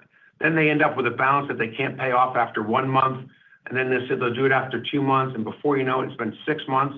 They now have a $10,000, $15,000 balance. They're paying 20 to 30% interest on it. Would you refinance them with a personal loan at 12%? Probably not. So I think that this is a product that we're going to own from a leadership standpoint, and we'll continue to bite away at these huge balances where people are. All right. So that's what we got with SoFi. If people want to continue listening for the last 15 minutes, you can head over to Tanner's stream. There's the results right there. You got a beat on the top and the bottom. Steve, after listening to the call, any thoughts on what Noto said? I don't want to be disrespectful. I'm trying not to be disrespectful. Maybe it's just whenever someone starts off by saying, I don't want to be disrespectful, they're about to be disrespectful. I mean, maybe it's because it's so early, but I kind of want to go to sleep. I don't think you're alone there. I don't think you're alone. Yeah, I mean, look, the call. Why does Noto not get freaking enthusiastic? He's trying to be enthusiastic, but it's like, I don't know. He's not like Zuck. I don't know.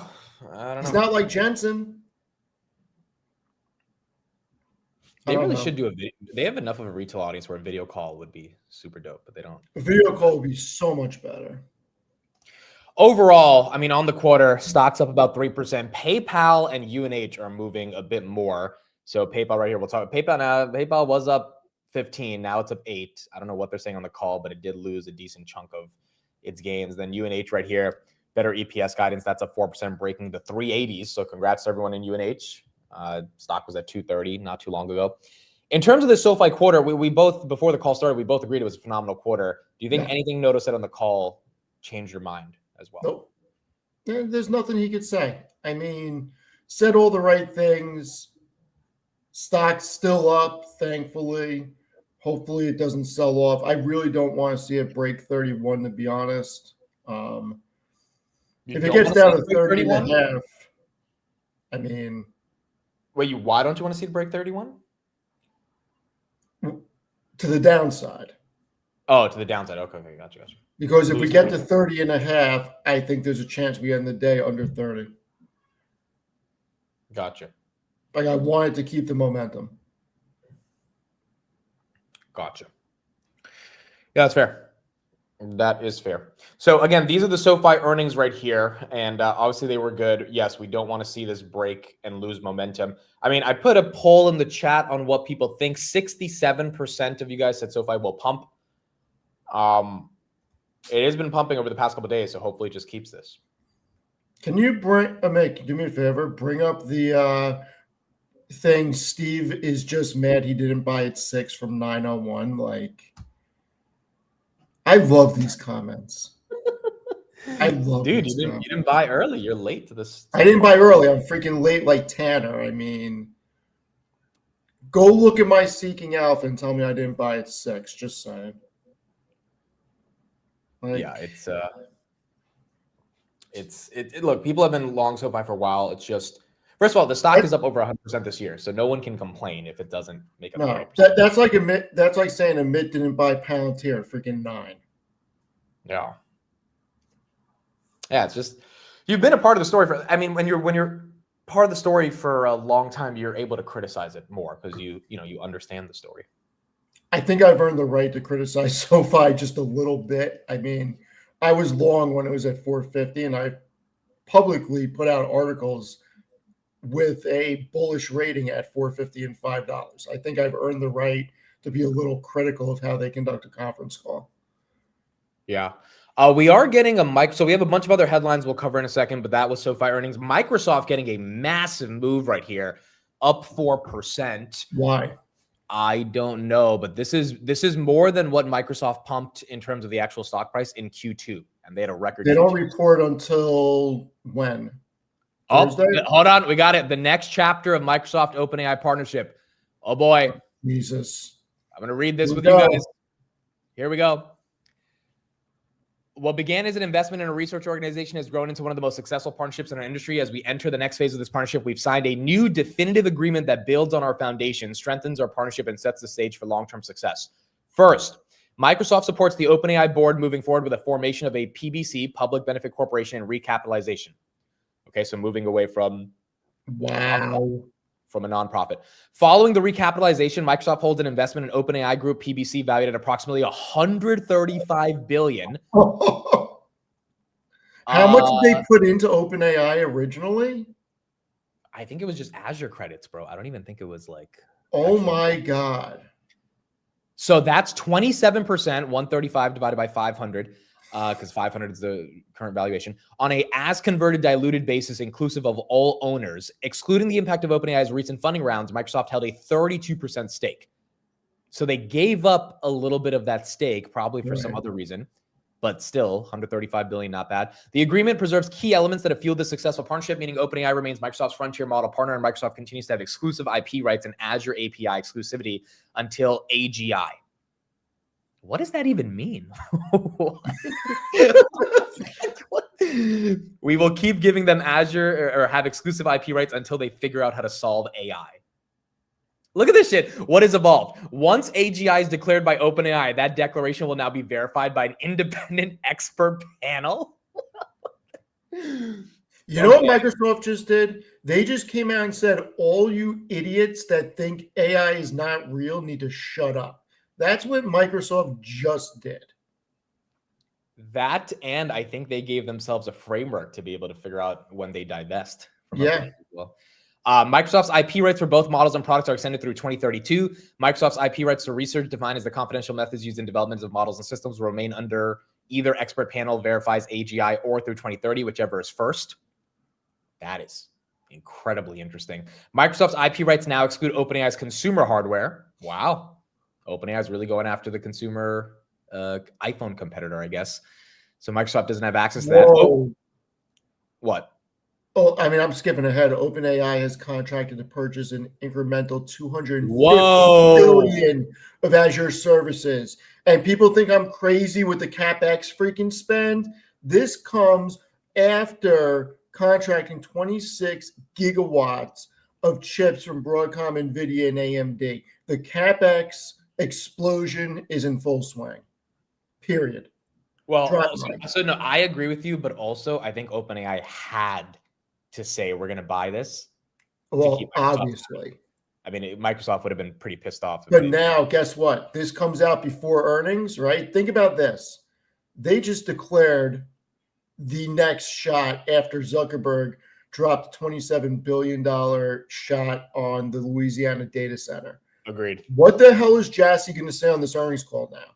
Jassy's probably like, what the hell do I even say? What does Alphabet say? You can't not say anything. No, this is so bullish Microsoft because their guidance is about to go through the roof, as Steve says. And I mean, this is the most important sentence, to be honest. 250 billion from OpenAI. Again, any company that says they work with OpenAI and they get that commitment, even if it's not real money right now, Street loves it. Street loves it.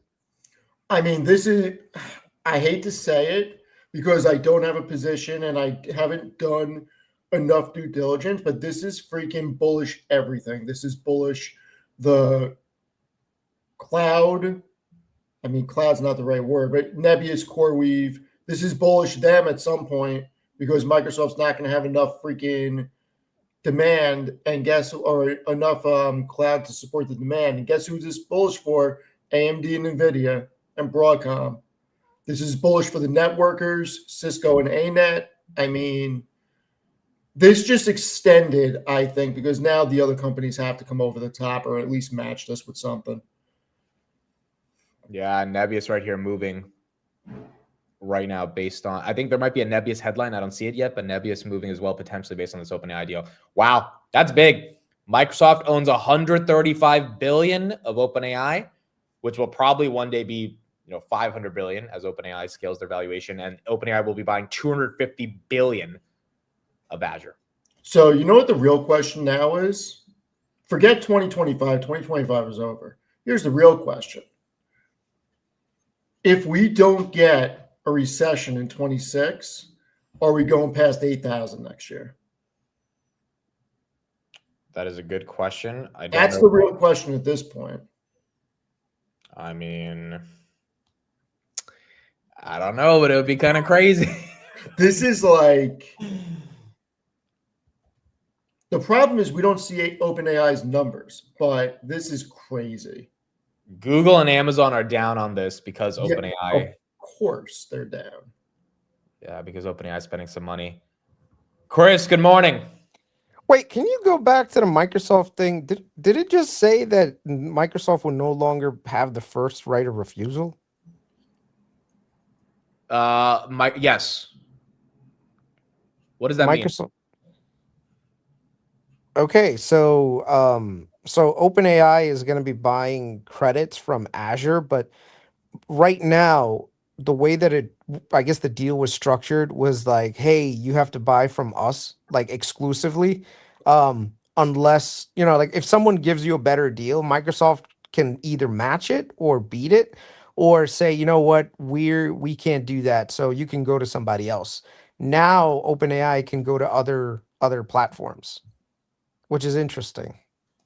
I think this is what Sam Altman he wanted a lot. He did not want to be in a monogamous relationship with Microsoft, and he basically gave them 27% of the company to get that. Remember, Microsoft was supposed to own 51%. That's true. Yeah. No, it's an interesting development around it. No, I think AI is going to be a multi-year build out. The only thing that I would say I would be cautious of is if euphoria gets way too high way too quickly, there's usually a digestion period where things have to catch up, but I don't see that being the case right now. I think right now just long and strong AI, it's not going anywhere. UNH, that's why I pretty much came on. UNH, well, first of all, Chris, congrats, man. I mean, hey, listen, right? Once in a while you get something right.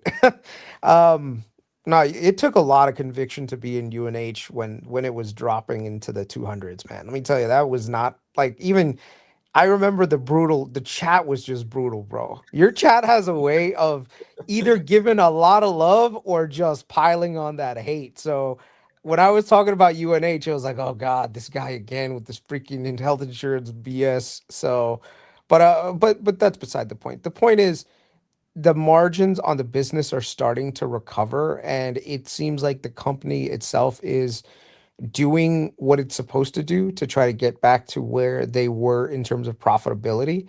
There were a couple of key points that I'm not sure the market either glossed over or didn't want to focus in on, but they are going to be losing about, according to their guidance, about 1 million Medicare Advantage customers. Now, from a company standpoint, like if someone gets a headline like that, it's like, oh my God, what do you mean they're going to be losing like 1 million people? Like, isn't that bad for revenue growth? And the truth is, it could, but at the same time, if they are some of the sickest people in those care networks, they could be dragging down the margin considerably. So some people they would be better served being in traditional Medicare rather than being in Medicare Advantage. And I think UNH last time they really focused on growing their Medicare Advantage customer base, but they ended up doing it with a lot of margin contraction. So it didn't work out very well for them. So, they're doing the exact same thing that CVS did. They're narrowing their provider networks. They're being a little bit more focused on how they target their Medicare Advantage population. They're controlling their costs. And UNH is doing all the right things and getting back in the right direction. And shareholder value is going to come from that margin recovery. Yeah. So from the call itself, you can kind of tell that the business is starting to get realigned back to where their long-term historical growth averages are going to be by 2027. So they did confirm that 2026 was going to be a good year because it's definitely going to be a better year than 2025, but it's not going to be like, hey, we're fully recovered back to our previous business operating metrics. Now, of course, you guys know the market is forward looking. So everyone right now is like, oh, wait a second. Like if their margins get back to where they were in 2027, that means that the valuation right now is actually very low, right? So that's why the market is rewarding them. And I expect to see a lot of what are they called? Analyst upgrades this week. It's gonna be and this is where I hope in the chat you guys, dude, flame these analysts, bro. Whenever these assholes come up with these price targets, I used to live by those price targets. I was like, oh, look, this analyst from JP Morgan thinks this stock is going to X, Y, and Z, and I should believe them. And I realized, no, screw that. So many of them have become nothing but price target chasers. Have you guys noticed that? I mean, dude, yeah. There's very few analysts I trust on the street. The rest of them, they get paid to put out a price target, pretty much. It's I'd rather, sickening to me. It's I'd rather do sickening my to me. own due diligence and come up with my own targets. Dude, it's so sickening to see this. Like when this thing was going down, people were like, "Oh, this is going 190," and I'm looking at them and I'm like, "What in what world does $190 price target make any sense with this?" Yeah. Now the same analyst like, "No, no, no, it's worth 300 now," and then like 2 weeks later, "No, no, no, it's worth like 400 now." How can you have such a wide range in your price targets based on what? So I think a lot of times when things are going down, everyone's like downgrade, downgrade, downgrade. When things are going up, upgrade, upgrade, upgrade. And that's just stupid. So I would say to Well, anyone from an investing standpoint, learn how to do some of your own work and don't rely on these idiots and their price targets, dude. Chris, let me ask you this before you leave, and Steve, your take on this as well. Amazon's cutting 14,000 people. UPS today, I don't know if you guys saw, they're cutting 48,000, 18,000 corporate, 30,000 operational, and the S&P is at all-time highs. So, Chris, how are you thinking of these layoffs, and at the same time thinking of the fact that the China tensions might have eased enough for the S&P to keep going higher even with those layoffs? I mean, from an efficiency standpoint and from a profitability standpoint, if they can get the job done with less people, that's more shareholder value, right? So in the short term, it's a good thing. So right now, Amazon is saying, look, we can leverage probably some AI to reduce down redundancy at the white collar level, and maybe we don't need as many people that are just basically collecting a paycheck. You know, we can actually get more things done. Like, look, I mean, I don't know about you guys, but I've worked in a corporate setting, and maybe Steven, you could chime into this, but I would say out of 10 people, there's about two that are high performers, five that are like, good workers. They show up on time, they do what they're supposed to do, and they leave on time, but they're not like high performers. They don't like go above and beyond. And then the rest are just literally coasting. They've pretty much said, my career is over. I'm just gonna, just show up. So they don't even show up on time a lot of times, and they're just warm bodies. And the thing is, a lot of companies, they don't want to get rid of the warm bodies because they don't want to lose that service line, right? So the way that like employment works is like, let's say you have 10 people, and you, let's say, let one of those people go. A lot of times you have to go back to the CFO and say, hey, listen, this guy left, I need to hire someone new. So a lot of times what happens is managers, they'll just keep slackers there because even though they don't really contribute a lot, when, let's say, one of the high performing performers goes on vacation or whatever, these people provide a warm body, right?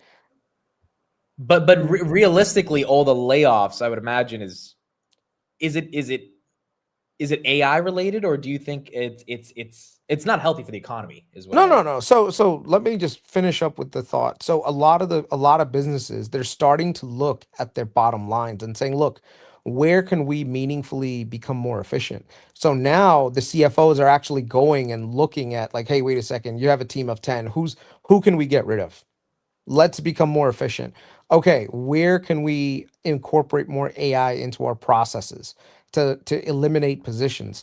And so now a lot of employees are under more scrutiny, and with AI tools, it becomes easier just to say, you know what, these two high performers and these other five guys, we can just support them and not have these other three people, you know?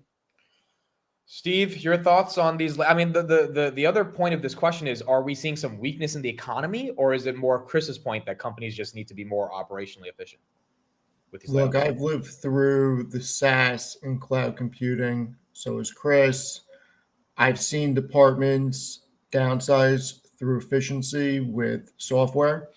And I think that we are in a situation where it's uncharted territory and nobody actually knows how profound AI is going to be. And my speculation is that we are going to have tremendous efficiency gains. And I'm very worried about what happens over the next 5 to 10 years. I know some people last night thought I was being a little bit too paranoid and thinks it's more 20, 30 years out.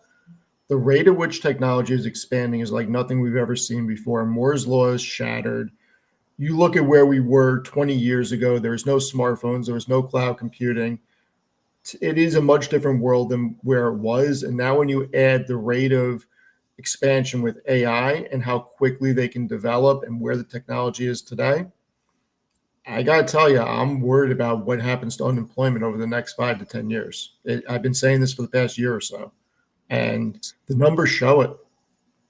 I'm concerned with youth unemployment, as me and Steve were talking about Absolutely. yesterday. Absolutely, And because that's the first thing that gets impacted. I spoke to a few people, like, trying to figure out, like, okay, like, why is youth unemployment taking a hit right now? And so I actually got two different responses.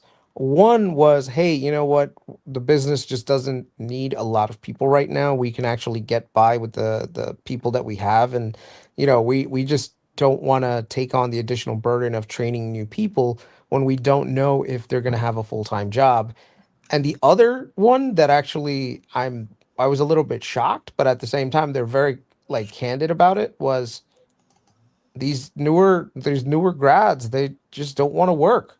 Like, they don't want to put in the time, they don't want to put in the effort, they don't want to do anything. They're just glued to their phones all day and basically just slacking. And so they find that the quality of worker among this new generation of people are just not good. They've been coddled by the remote work from home, with all the crazy benefits that they got during COVID when when what is that thing called when times were good. So a lot of times people are just coming into, like, I was talking to one of my friends who works in HR. He's like, I have people that come into the interview and the first thing out of their mouth is, what does my compensation look like? And what is, like, how many days do I have off? Like, you don't start the interview with asking about comp plans. Like, I don't know whether this, like, this new generation thing, but you walk in there and when they're asking, like, there's like this interview part that, like, the first 15 minutes they go over everything and then they ask you at the end, like, do you have any questions for us? You don't start asking about, hey, when's the first time, when can I take vacation? Like, the minute you do that, like, you just, like, as an interviewer, you're just like, what? So a lot of people are very entitled. The younger generation that's coming in, they have been very coddled by a lot of the policies during COVID when hiring was a lot more lax, and so yeah, a lot of them are coming out of school unprepared also for for the work environment that's just not there. So I think a lot of youth are gonna have to retool themselves into what's actually gonna fit into the economy. So I don't know. You guys heard about that, or am I just the only one that's hearing that? I mean, Well, I've look, never heard more of it. So. there's another side to it also, Chris. I mean, think about what the traditional first jobs for teenagers are.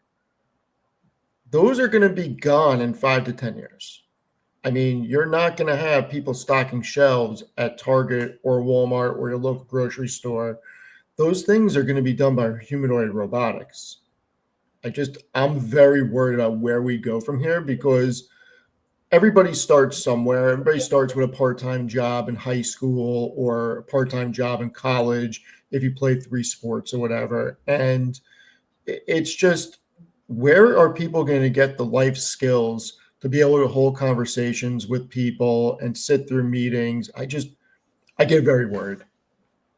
Someone Yeah, said and in the chat, like, I've never interviewed people. I was a manager for quite some time. I've interviewed plenty of people, and I'll tell you, during 2008, 2009, all of those times when things were desperate, workers used to come in, people used to come in, and they were very cordial. It was just the time. It was a dog eat dog world. So people were a lot more willing to put effort into the job. Right now, over the last 4 years, we've just had it so easy, right? Finding a job, that now that sense of entitlement is carried into the hiring practices. But at the same time, a lot of these people, they're going to stay at home for the next 6 to 9 months. And then guess what's going to happen? Their attitude is going to change. It's going to be like, hey, what are my benefits and how many days do I have off, to, hey, like, what are the opportunities that I can have for career expansion and growth? That's what you're supposed to say when an interview asks you, like, do you have any questions for us? Like, what are the growth prospects at this organization? How can I learn and get training so that I can expand my knowledge to fit in better and also grow my career, because I don't want to be here for 6 months while I look for another job on LinkedIn. That's like the biggest worry about most employers, which is they get trained by us and then another company picks them up 6 months, a year later, and now I have to waste my time and train another person for another 6 months. So these are like little things that you'll learn. But yeah, sorry to take I up was just time on saying, that. last question for you, Chris. We got 5 minutes to the market open, so just like a minute on this. But S&P all-time highs. I mean, are you bullish? Do you think it's a little too much, or do you think we had a nice drawdown? Earnings are coming up, and it's headed in a decent direction. Earnings are fine. Like, they're everyone's doing well. We might see some volatility here and there, but there's so many catalysts on the horizon. I would not want to be short this market right now. You've got the resolution with the Trump China tariff situation. You've got, like, what is that thing called? The government shutdown is eventually gonna resolve itself, right? You got You've got rate all cuts these tomorrow. Yeah, you got rate cuts tomorrow. You're going to get a rate cut probably in December, and then maybe even a couple of rate cuts in the first and second quarter of 2026. I mean, do you really want to be short when the Fed is cutting rates? Probably not. But the one thing I will say is positioning is going to be very important. A lot of small and mid cap companies that have been overlooked over the last couple of years because of higher interest rates, they might start catching bids next year, right? So me and Steve, we went over some of the companies like yesterday. Like, I would say that look for some opportunities in small and mid cap as well. Not don't go into like speculative pharma, but don't also ignore these really good businesses that have a lot of debt on the balance sheet that they'll be able to refinance at lower rates and then boost their bottom lines, because that's where earnings are going to be. And a lot of these companies are trading at, valuations that are decade lows. So you're definitely going to see multiple expansion, but it might not be in the Mag 7 exclusively anymore, where you actually see opportunities outside the Mag 7. Yeah. All right. I love it. Chris, thank you. Chris's Twitter I'm putting right here in the chat, and we'll have you on later this week because we're definitely going to need your analysis on big tech earnings as we get through them. Later, Chris. Later, Chris. Later, All guys. right. Steve, is this the first time you're going to stay on the market open with me? I don't know how I'm going to stay on for a little bit. I'll probably go at 10 because I have a That's fine. meeting at Even 10. if you have to leave at like 9:40, that's totally Yeah, I have a meeting at 10, and I'm going to try to write a SoFi article, and I'll probably go live a little later. I may join you for a little bit on the market close to go through the day with you. Cool. If you want. Cool. All right, so we got 4 minutes until the market opens. Some headlines before we get into it. First of all, Trump is going to meet NVIDIA CEO Jensen Huang tomorrow. This was confirmed. This will be right before the China meeting, which I think is super bullish because hopefully Jensen says, hey, can we please sell some chips? And that's why I think NVIDIA is cracking 193 in the pre-markets, because you got this Trump-Jensen meeting. So that's going to be important. Also, Jensen's going to be at GTC today. I will be live at 12 p.m. Eastern. That'll be a very important conference. And so we're going to see what updates NVIDIA has. That could also be a reason why NVIDIA is pumping. For those that are just joining, Microsoft announced a revised agreement with OpenAI. Stocks up 3.5%. Microsoft will now own 27% of OpenAI, and OpenAI will be paying $250 billion for Azure. We don't have a timeline on how long it'll take for them to pay them that money, but they're contracted for $250 billion. That's going to be great for Microsoft's guidance going into Q4. And so that's also very important. But Microsoft right here is pumping up 3.5% right now. Amcor, I will probably buy the dip on this if it goes below 30. Again, this was a really good quarter. I haven't listened to the call yet, but if you look at the actual guidance, you look at what they're doing in the Peoria factory, and then you look at the record revenues, everything was good. The stock's back to where it was last Friday. It got up to 33, and so now it's back at 30. The CEO is leaving, and that usually tends to get a stock to sell off when management leaves. But from the actual quarter itself, I thought it was phenomenal. If we do go below 30, because my average is around 30.50, then I will buy the dip. I don't know why Grab is up in the pre-markets. I don't see any crazy partnership.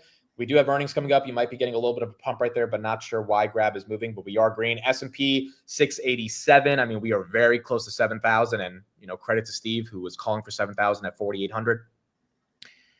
It looks like there's a shot that we can get there going into the end of the year. Rishi, our boy from RBC, has reiterated an underperform on Palantir, and he has a price target of 45. I mean, I'm not even that crazy. I love how he comes out with this. He said, we maintain our underperform rating and 45 price target. We cannot rationalize why Palantir is the most expensive name in software. Absent a substantial beat and raise quarter, elevating the next 12 months growth trajectory, valuation seems unsustainable. Look, he can make that argument, but the fact that he didn't put the price target at like 90, he's at 45 for like a year now. So I will tell you, I feel like they watched the Everything Money video that just came out and then made that, is what I feel like. So they might have. All right, folks, here we go. 20 seconds left. First market open with Mr. Steve. And SoFi is teetering on 31 right now. Oh, yeah. All eyes on SoFi. SoFi beat, triple beat, top and bottom line. We're going to see as the markets open what happens to SoFi. Thank you, everybody, for being here. Tuesday, October 28th. The stock market is now open.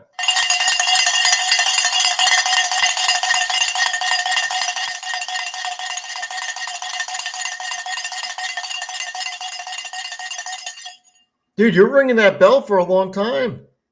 What'd you say? What'd you say? I said you're ringing that bell for a long time. Yeah, I needed to wake you up because your coffee wasn't enough. All right, wake your ass up. Here we go. SoFi 31.18. That's up 3.9% on the day. I think it can hopefully hold 31 towards the end of the day. Most of you guys think it'll get a pump.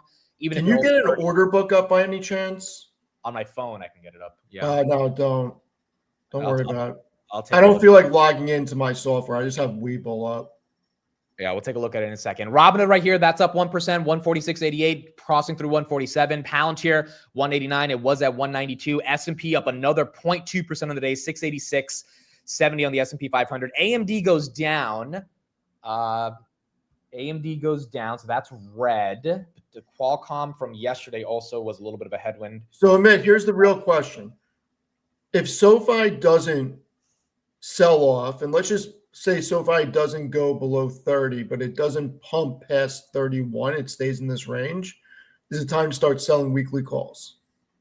Yeah, I think that's fair. I mean, if it stays between 27 and 32, yes, I think it's a candidate for weekly calls. Like, it's trying to hold, but to me, $30.50 is like the line that I don't want to cross, and it's trying so hard to stay above it right now. Yeah, I agree. Ethereum right there, that's up 1%. Bitcoin, that's up 1%. Apple, that's up just a little bit. Apple did get to all-time highs. I think it's basically at all-time highs right here at 269. AppLovin, that's flat. Circle's down. Pinterest is down. Enphase is down. Microsoft, 3.3%. Again, that's a big move for a company of Microsoft size. Go back to SoFi. It's going to crash 30. So down to 30.20. Wow. Okay, so at the same time, NVIDIA is trying to crack all-time highs. Microsoft, by the way, just hit 4 trillion. Is this the first time, or did it hit it before? It's hit it before, I think. It hit before. Okay, so Microsoft right here, 4 trillion. Apple is literally, I mean, a couple pennies away in the share price from moving to 4 trillion. Then we would have 3 $4 trillion companies. NVIDIA is $300 billion away from moving to 5 trillion, aka about $10. 194.65. SoFi holding 30.2. I mean, there's a battle right now around $30.15. Yes, there is a battle right there. Rocket Lab, that's down 0.5%. Eli Lilly is down 0.5%. Archer's down 1%. GameStop's down 0.5%. The rare earth stocks from yesterday continuing to get hit. Japan, by the way, signed a rare earth deal with the United States, and Japan said they're going to buy $8 billion worth of soybeans. So I think you have more demand internationally for rare earths, which is likely why the domestic producers are getting a little bit of pain. The Bitcoin miners are all green. Iren's up 1%. Cypher's up 1%. TeraWolf, I don't know if they had earnings, guys, but they announced something that increased their revenue projections, and that's why that stock's up 14%. I'll get the exact numbers, but yeah, it looks like whatever they announced, whether it was earnings or preliminary results, really bullish. Google took a stake in TeraWolf as well, and that's why that stock is green. DJT, this is the parent company for Trump Media. They announced they will be getting into prediction markets. And so you do have DJT getting a bit of a pump right there, up 1.745%. NVIDIA is that all-time highs. Oh, wow. No, 195.62. 195.62 to break all-time highs for NVIDIA. Wolf, they are developing and operating a data center in Texas. TeraWolf owns 50% of the venture. Yeah, and they also had some revenue guidance projections that they gave, which was bullish. Amcor, I'm not sure why this one's getting hit 8%. Again, it's going back to the same price it was on Friday. So you're just giving back a bit of what it had from last week. But again, the CEO leaving is probably the reason why you have a little bit of a decline. CCJ, Cameco, this one's up 17%. This is uranium, 44 billion. I think we had some nuclear headlines yesterday, which is why that's helping CCJ.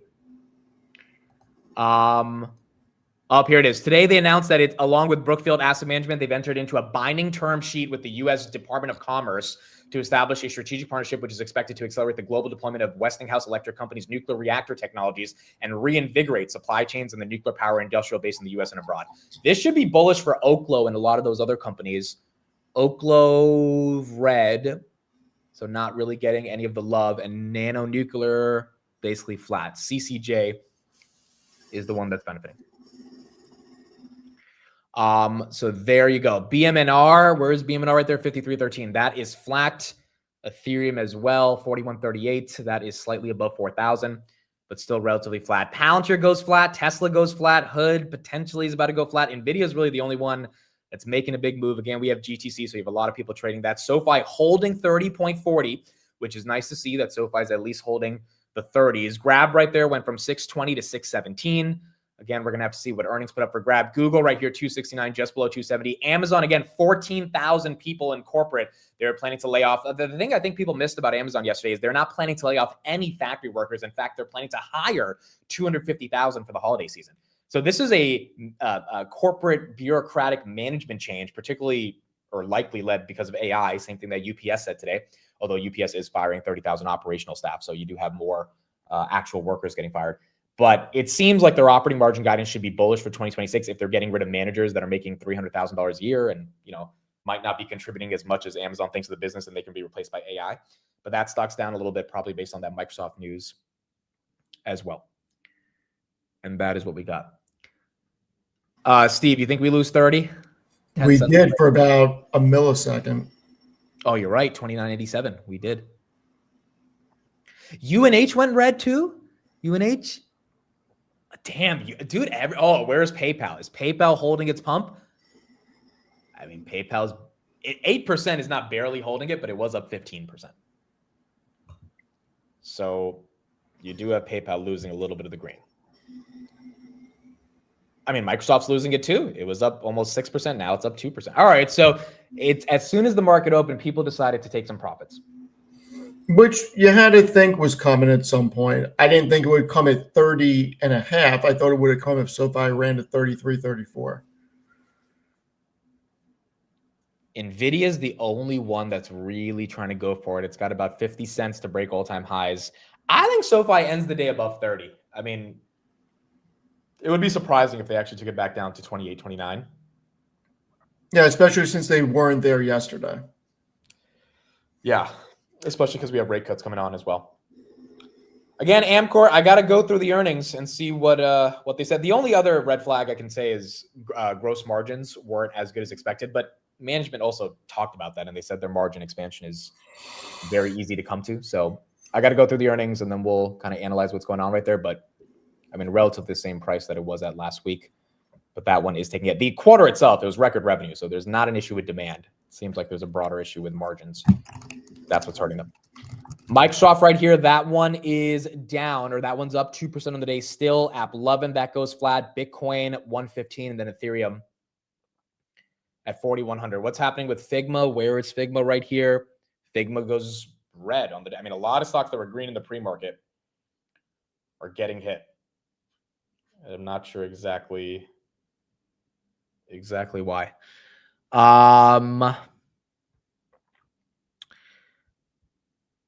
Okay, so let's look at a couple of other headlines that we got going on here. The layoff stuff is the interesting stuff of the day. Amazon and UPS, again, announcing these layoffs, which I think a lot of people are wondering why exactly they're announcing these layoffs. Is the layoffs due to lack of demand, or is the layoffs due to operational efficiencies? Steve, is there any concern from you that the labor market is weakening enough for them to make these choices?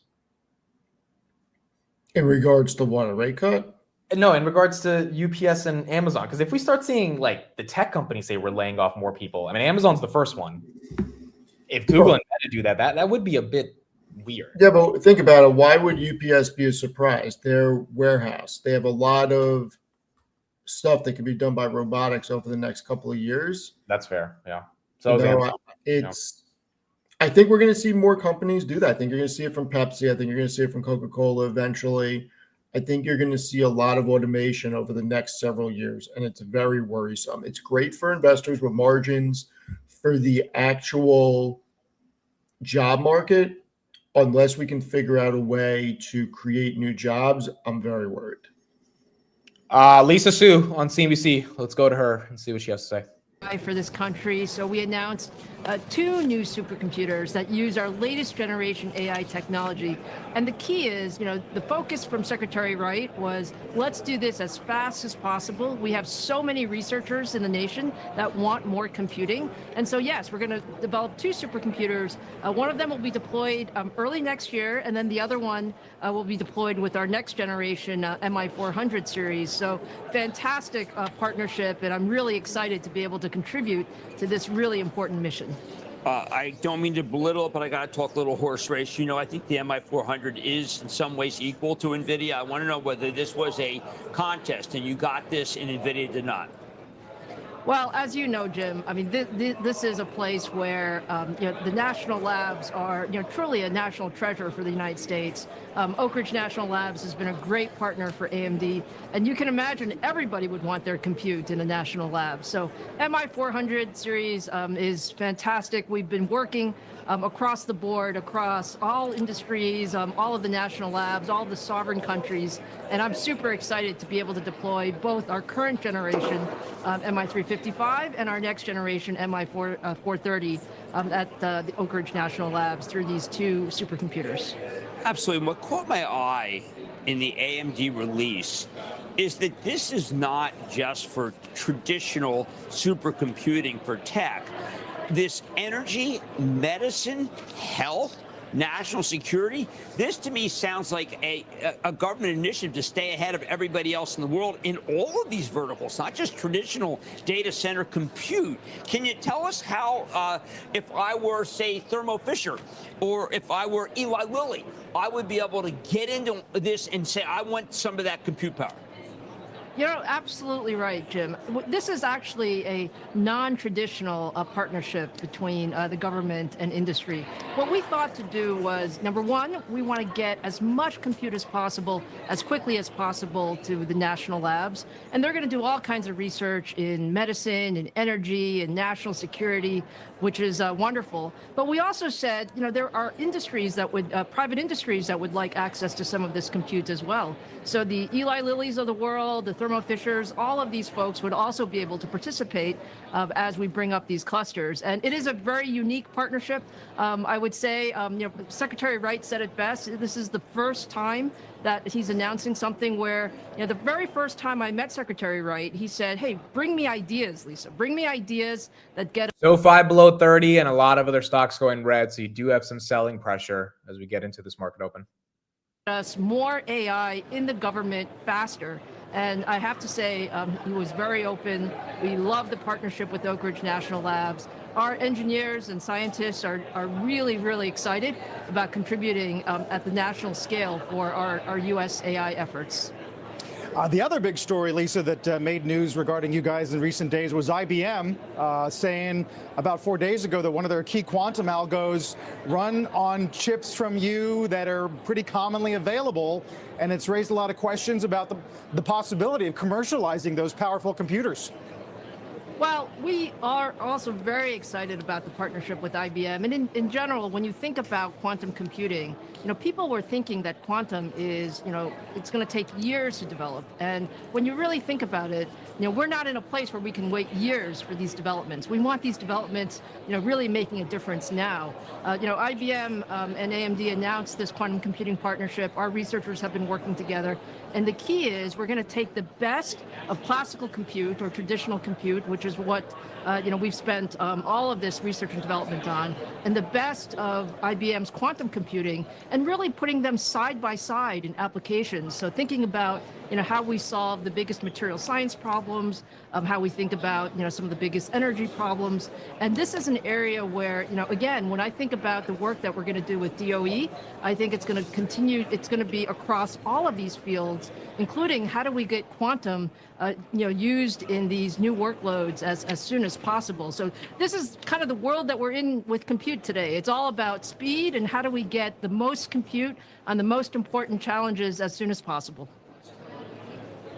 All right, so Lisa Su maintaining the quantum narrative and kind of continuing to say this is an important technology. SoFi, I have a question about what we just heard.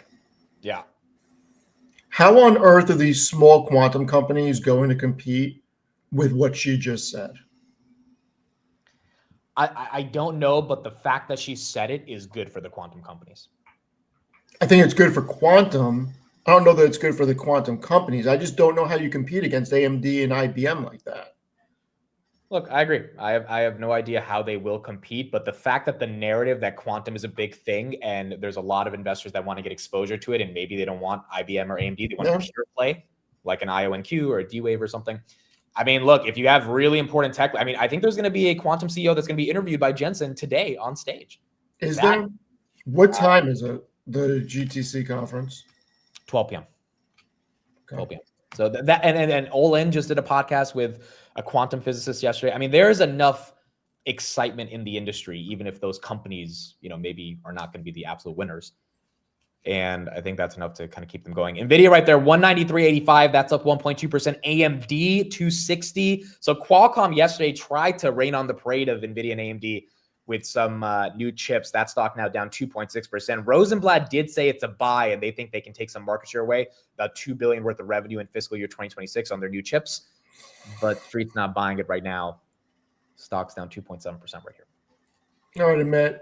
Thank you for having me. I am going to get going. I will see you later today. We'll see what happens. SoFi's dumping 29.40. SoFi, baby. We knew it was going to happen. We all tried faking it. We all tried saying, oh, maybe this time is different. It's not different. No, you're right. You're right. At least today it wasn't different. At least today. It wasn't different. All right, I'll see you later. Later. SoFi, man. Freaking SoFi.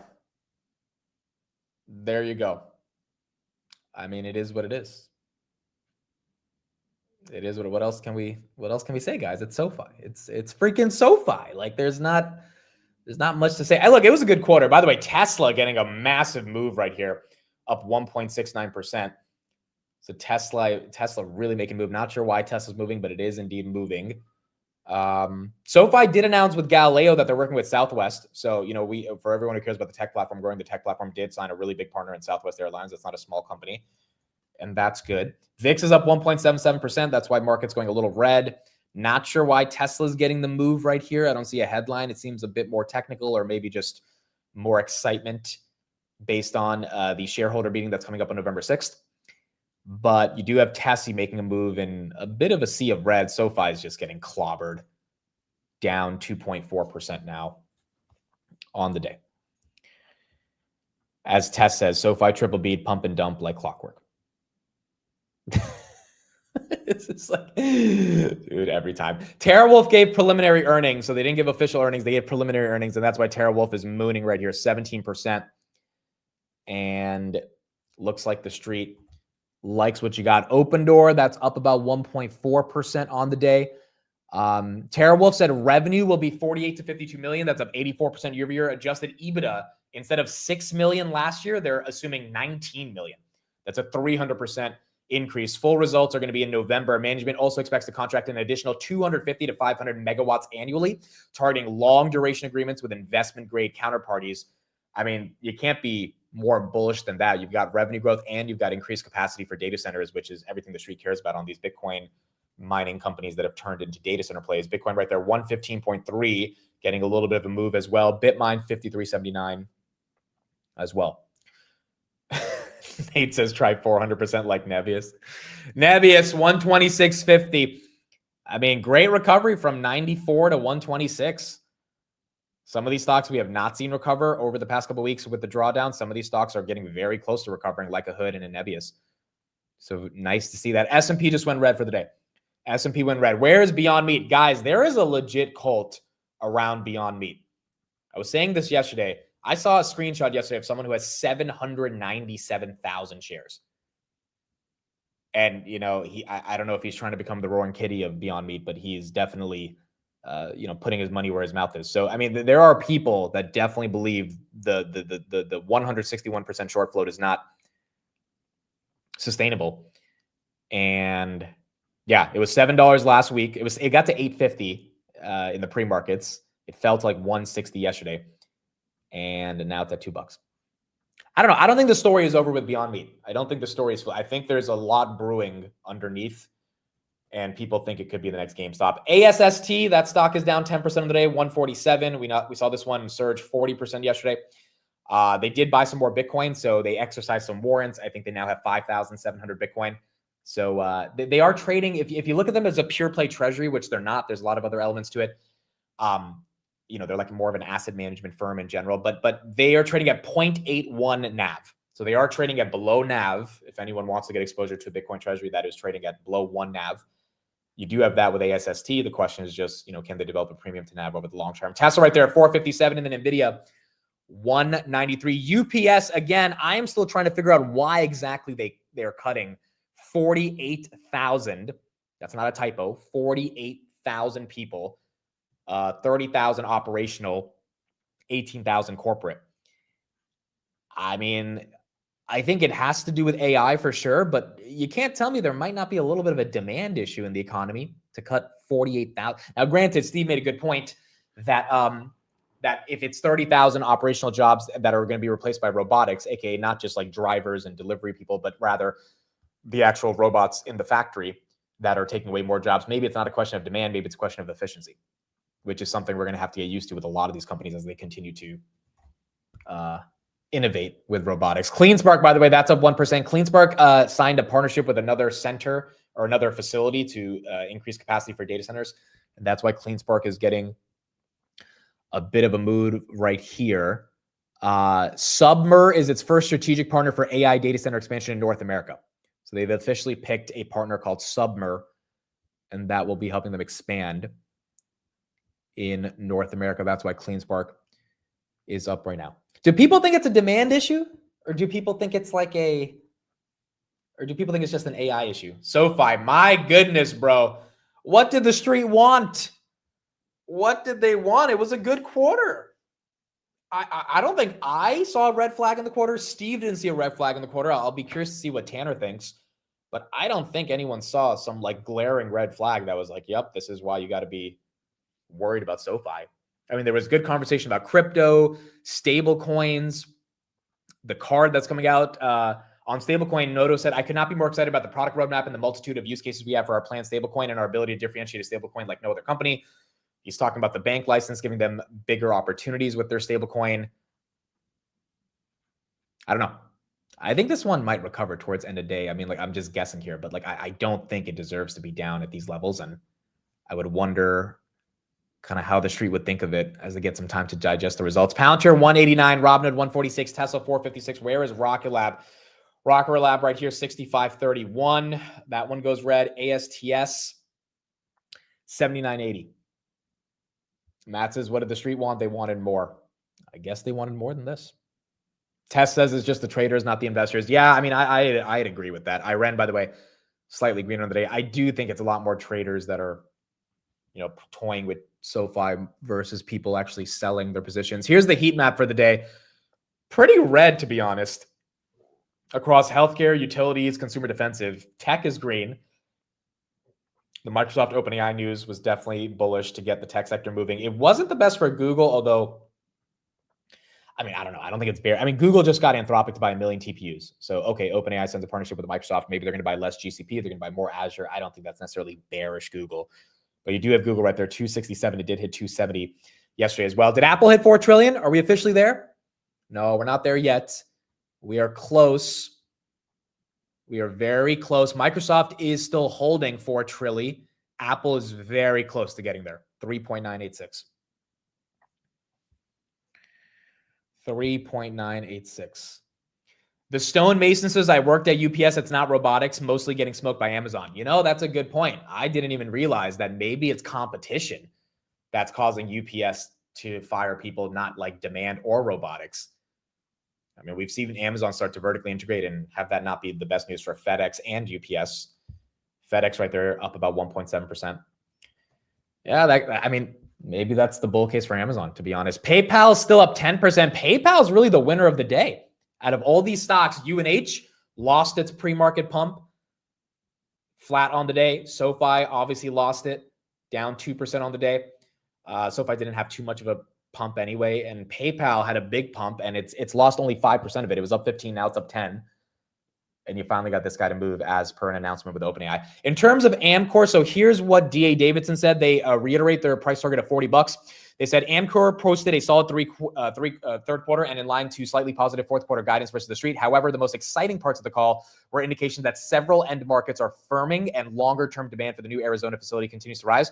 We remain bullish. Amcor surprised the street with the announcement that the CEO intends to retire. Chief Operating Officer will assume the CEO role. The announcement was unexpected, but we expect a smooth CEO transition, as Mr. Engel has been at Amcor for over 20 years. So I think the reason the stock is down, quite frankly, it really is not about the numbers. It's about the CEO leaving. We've seen this many times in the stock market, CEO leaves and, there's a leadership shakeup and to the street, algos sell it off immediately. I haven't listened to the call yet, but the overall quarter seems, pretty strong, especially with that Arizona factory.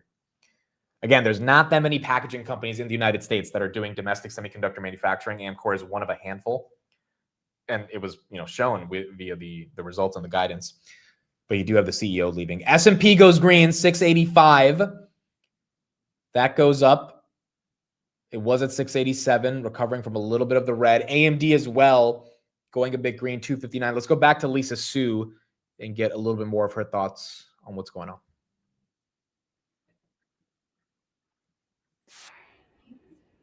Oh, hold on 1 second. Let me reshare this.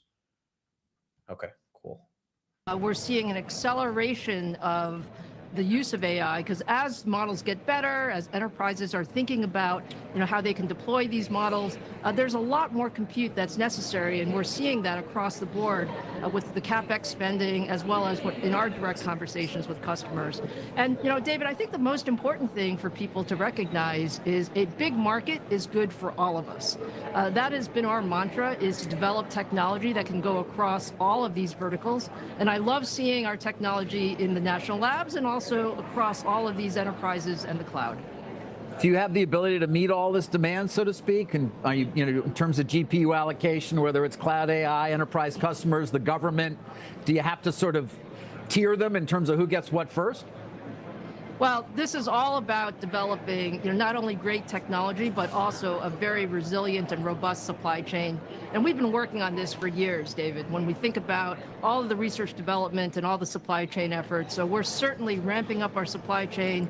We're thrilled with the deals that we announced earlier this month with OpenAI and Oracle. We're also very excited about the new deals that we just announced with the Department of Energy. And the key is, more people want AI compute as soon as possible. And I think what we have is an extremely strong roadmap, and we're excited to see what we have going forward with all of our partners. Yeah, Lisa, I would love it if you could just get your crystal ball out and just say, what advice do you have? You're a great teacher, people, to the 21 to 24-year-old that's thinking about going in a business where there is. All right, so that's what we got from Lisa Su, AMD right there at 260. TeraWulf, again, making a move.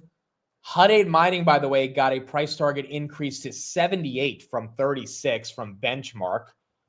The analyst said, we view Hut stock offering as a flexible call option on not only the most powerful technology and financial megatrends of the decade, the growth of AI HPC, but also on energy-intensive use cases to emerge in the Ernst. Really what you're seeing with these Bitcoin miners is a ton of re-rating. Iren, being the biggest beneficiary of it so far, and then Cypher, Iren going red today. Cypher also not too far behind of where they lie in the broader AI data center stack. And with TeraWulf, Cypher, Hut 8 Mining getting the upgrade, and Iren, you're seeing a lot of these names get some love. Now, are these attractive valuations on these stocks? I don't know. They are good growth. Like, you can't deny the growth. Like, Galaxy grew freaking, 200% on EPS. That's amazing growth. But then Galaxy did a $1 billion offering yesterday. And that's why the stock's down 8%. So there's dynamics of, as Mike Novogratz said when he was on the show, the CEO of Galaxy Digital a couple weeks ago, you have to understand the management team. You have to understand the valuation. You have to understand the licensing and leasing deals that these companies have. Galaxy has a big deal with CoreWeave, which is a reputable client. But all of these things matter when it comes to buying the data center plays, similar to Nebius or CoreWeave as well. Nebius right there, 125, that goes red on the day. So all the data center plays losing some luster. SoFi, 2980. That one getting a bit of a recovery. A bit of a recovery. Chad says, admit you misspelled PayPal in your title. Well, PayPal is a little less painful today, up 10.7%. I'm happy for Sachin, dude. Sachin took a massive call yesterday on PayPal, and his leap should be printing, which is nice. QXO, I know this is a new stock that Steve's getting interested in. I have not done a ton of due diligence on them. That's up about 1.6%. I think Steve eventually will do. Steve did an article on them today. So if anyone wants to read the article, I'll link it. But Yeah, we'll probably do an episode on what he's thinking. Brad Jacobs, that's what's catching his attention. We did a deep dive on GXO the other day, which is a spinoff, also associated with Brad Jacobs. So it's similar in that space. SoFi, is he trying to go green? Not yet. Still needs about 30 cents to get green. Grab right there at 613. Tesla 1.5. Tesla still moving. Palantir holding on to 190 2 days in a row. CrowdStrike's at all-time highs. Wow. 542 on CrowdStrike. 542 on CrowdStrike. So Mishes, I like Wolf over Iran. Wolf is backed by Google. 25-year lease agreement represents $9.5 billion in contracted revenue. Google backstops $1.3 billion of the lease as well. Yeah, I've got to go deeper into the specifics of how Google has structured their deal with Wolf and Cypher because they've invested in both. But TeraWolf right here, 20% on these preliminary results. You know, market cap of $6.7 billion. It looks like the street is happy about it. By the way, Bitfarms as well, slightly up on the day. Bitfarms was at 670 last week, 660. Back down to 450, but up from $2, which again, you can't be too mad about if you were in it at $2. Netflix getting a little bit of a pump. A little bit of a pump. 11.14 on Netflix. Your boy Jared Kushner's on the board of QXO. Yeah, I found out today. Steve was like, look at the board of directors. I'm like, oh, I recognize that guy. Who knows? Maybe that's part of the thesis. We'll talk to Steve about it. Try to get some more analysis. Reddit right here, down 1%. PayPal still up 11. SMCI holding the 50s, which is nice after a drop to 47. Intel, are we getting a move on Intel? Intel is, wow, Intel almost 41 after those earnings. Intel almost 41. Quantum names, D-Wave, that's up 1%. D-Wave was up 10% yesterday. IONQ, that one goes red. And then Rigetti, that one is flat. Now, again, there's going to be the CEO of Inflection, if I'm not wrong, ticker symbol CCCX. I believe that's the right ticker, who's going to be with Jensen either today or tomorrow with GTC. So you are going to get more coverage with the quantum computing sector. You had Lisa Su just talk about it on CNBC, and you then had who else? You had the Olin podcast do a podcast with a physicist who's won a Nobel Prize for quantum. So, you know, again, I've been saying this for the past week, but regardless of what you think about the valuation of some of these stocks, the momentum on the sector is real.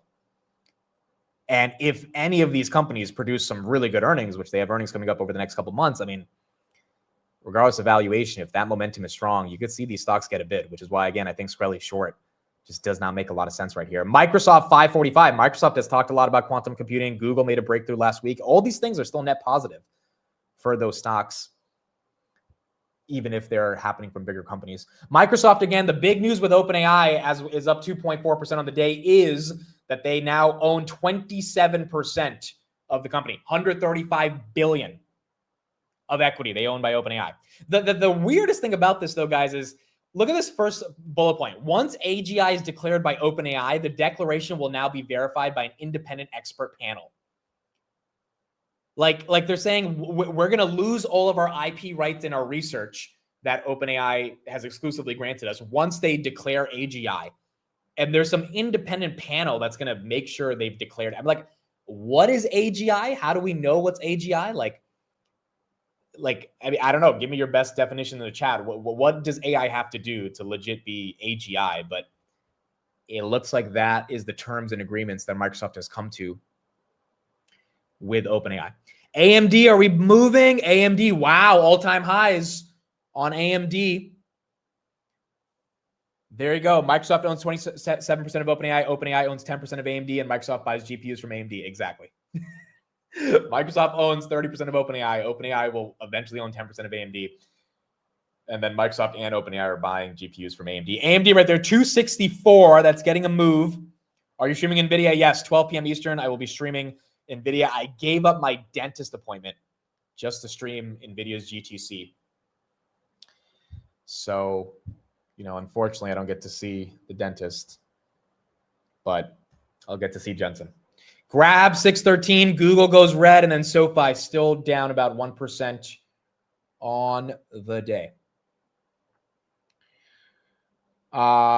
Would OpenAI tap Alphabet for verification of progress towards AGI? It's some third-party independent panel of experts. I just thought the wording of it is so weird. Like, who the heck is going to be on that panel that can legitimately say AGI has been achieved? Like, I would imagine that panel would be created by people Microsoft thinks are important, but we are living through one of the most incredible technological revolutions. And the fact that the deal is set up in a way that has to determine when AGI is achieved for Microsoft to lose all of its exclusivity rights is quite incredible. And again, not to mention OpenAI is buying $250 billion of Azure services. So that's really going to help Microsoft guidance. And that's why the stock is moving. Tesla, 461. Remember, all-time highs on Tesla is 488, folks. It's not that far away. And this is after they grew negative 30% on earnings. So the street has absolutely not cared about earnings. By the way, Adam Jonas came out from Morgan Stanley, and he said, I'm calling it. Tesla has achieved full self-driving perfection. He put out a long note yesterday to his clients saying, look, Tesla's done it. They figured it out. And if we see the eventual impacts of that long term, then, that probably helps the stock as well. Chad says Sam Altman is on the panel. Yeah, that's going to be very interesting to see what it is. Blackstone, Saudi AI firm Humane Inc. $3 billion data center deal. That is correct. That's a big headline with the Saudis. They also did a contract with Qualcomm yesterday. They have a bunch of contracts with AMD and NVIDIA. So you got the Saudis really starting to invest a bit more into what we got on AI. Do we have consumer confidence today? We do have consumer confidence for October. I don't know how they're calculating it because the government shut down, but the number is 94.6 versus 94.2. 94.6 versus 94.2. Looks like that's what the street likes. Let's get some coverage on that real quick, but that seems to be the number. Isn't sequentially higher after you take the revision into account.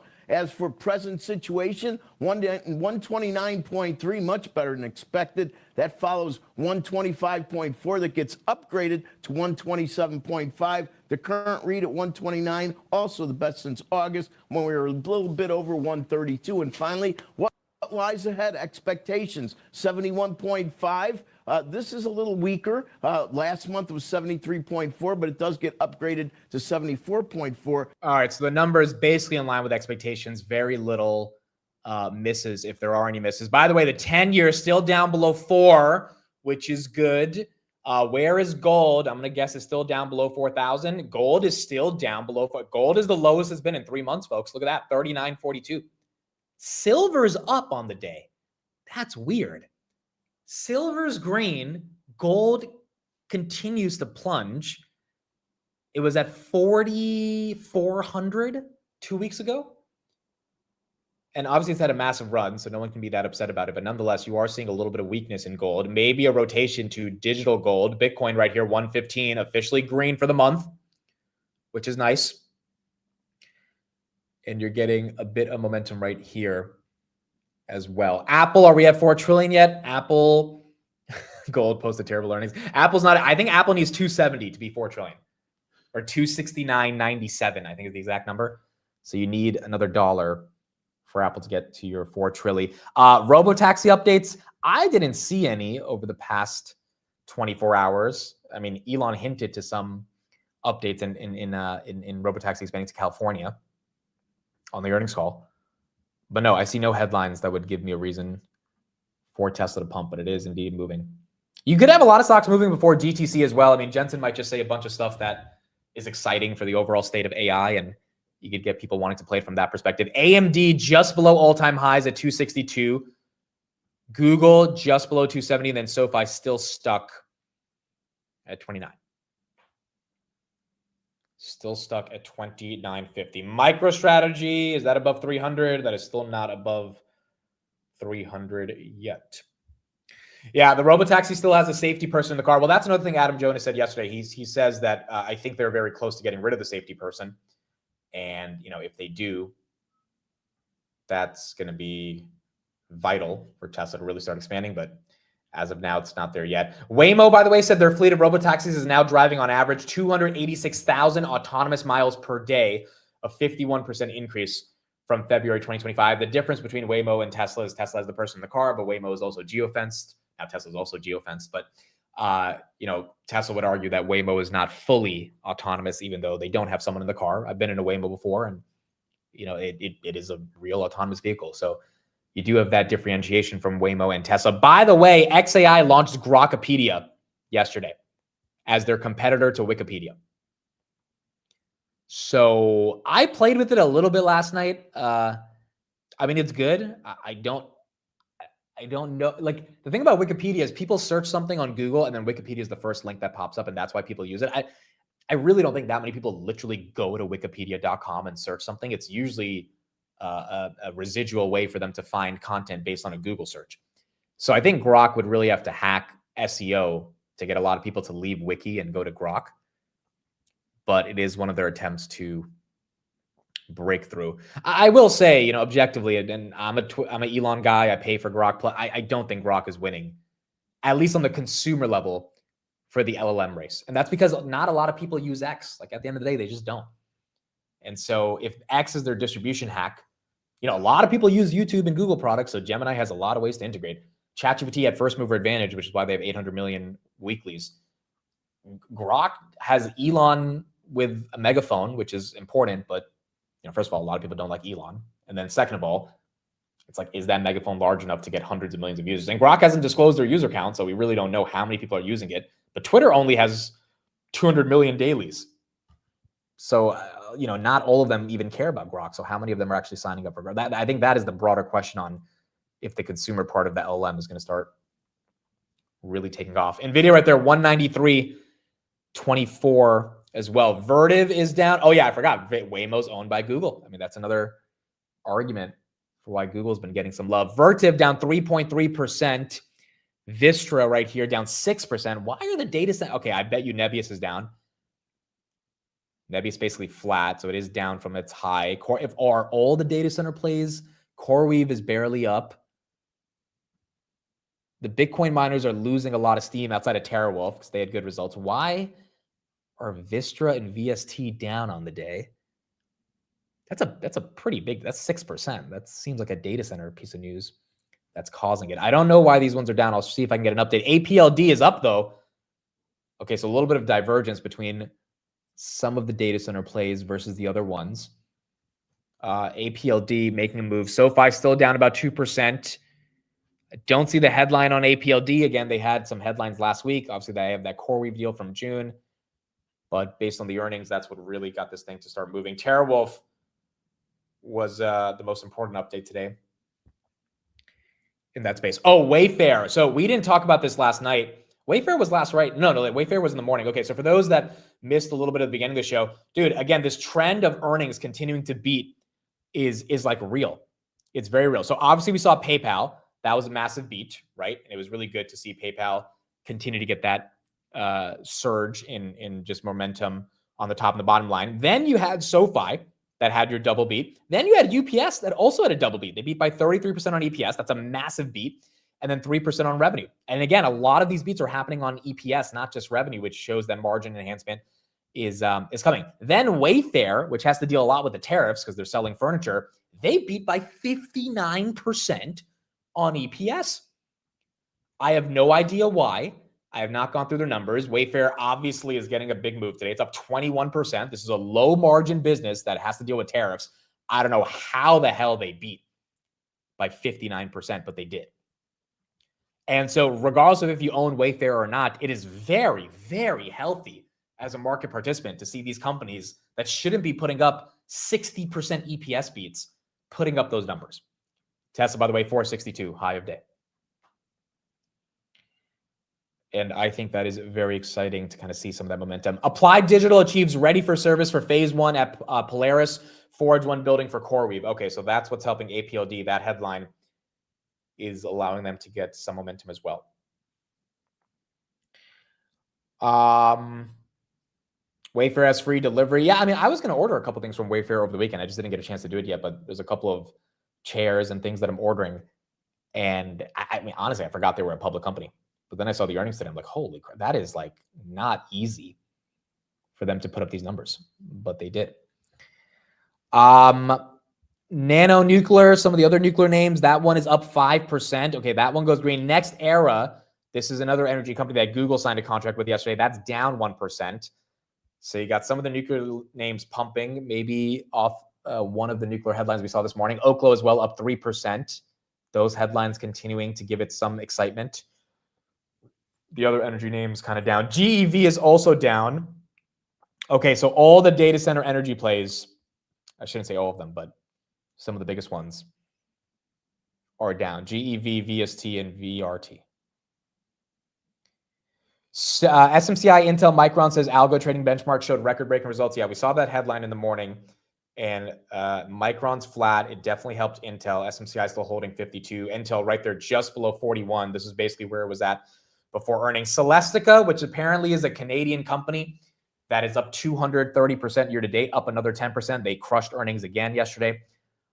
I asked Tanner if he knows about this company. He said no, which was surprising because there's not that many Canadian companies, I think, that are up this much this year. But it is. And that one got some love. Intel right there, 40.88. NVIDIA still holding 193 on the day. SMR, that's up 9.4%. We talked about a nuclear headline in the morning that was for a company that didn't have to do with the Oklos of the world or the SMRs, but it looks like that headline in and of itself is getting the broader market more excited. Fermi is probably up on that as well, right? Fermi is a data center play. Fermi, they just IPO'd. Yeah, there you go, up 14%. There's a divergence between some data center energy plays today and the other ones that are a lot bigger. And then there's also divergence between some of the Bitcoin miners today. Some that are getting a lot of love like TeraWulf and the others that are relatively flat.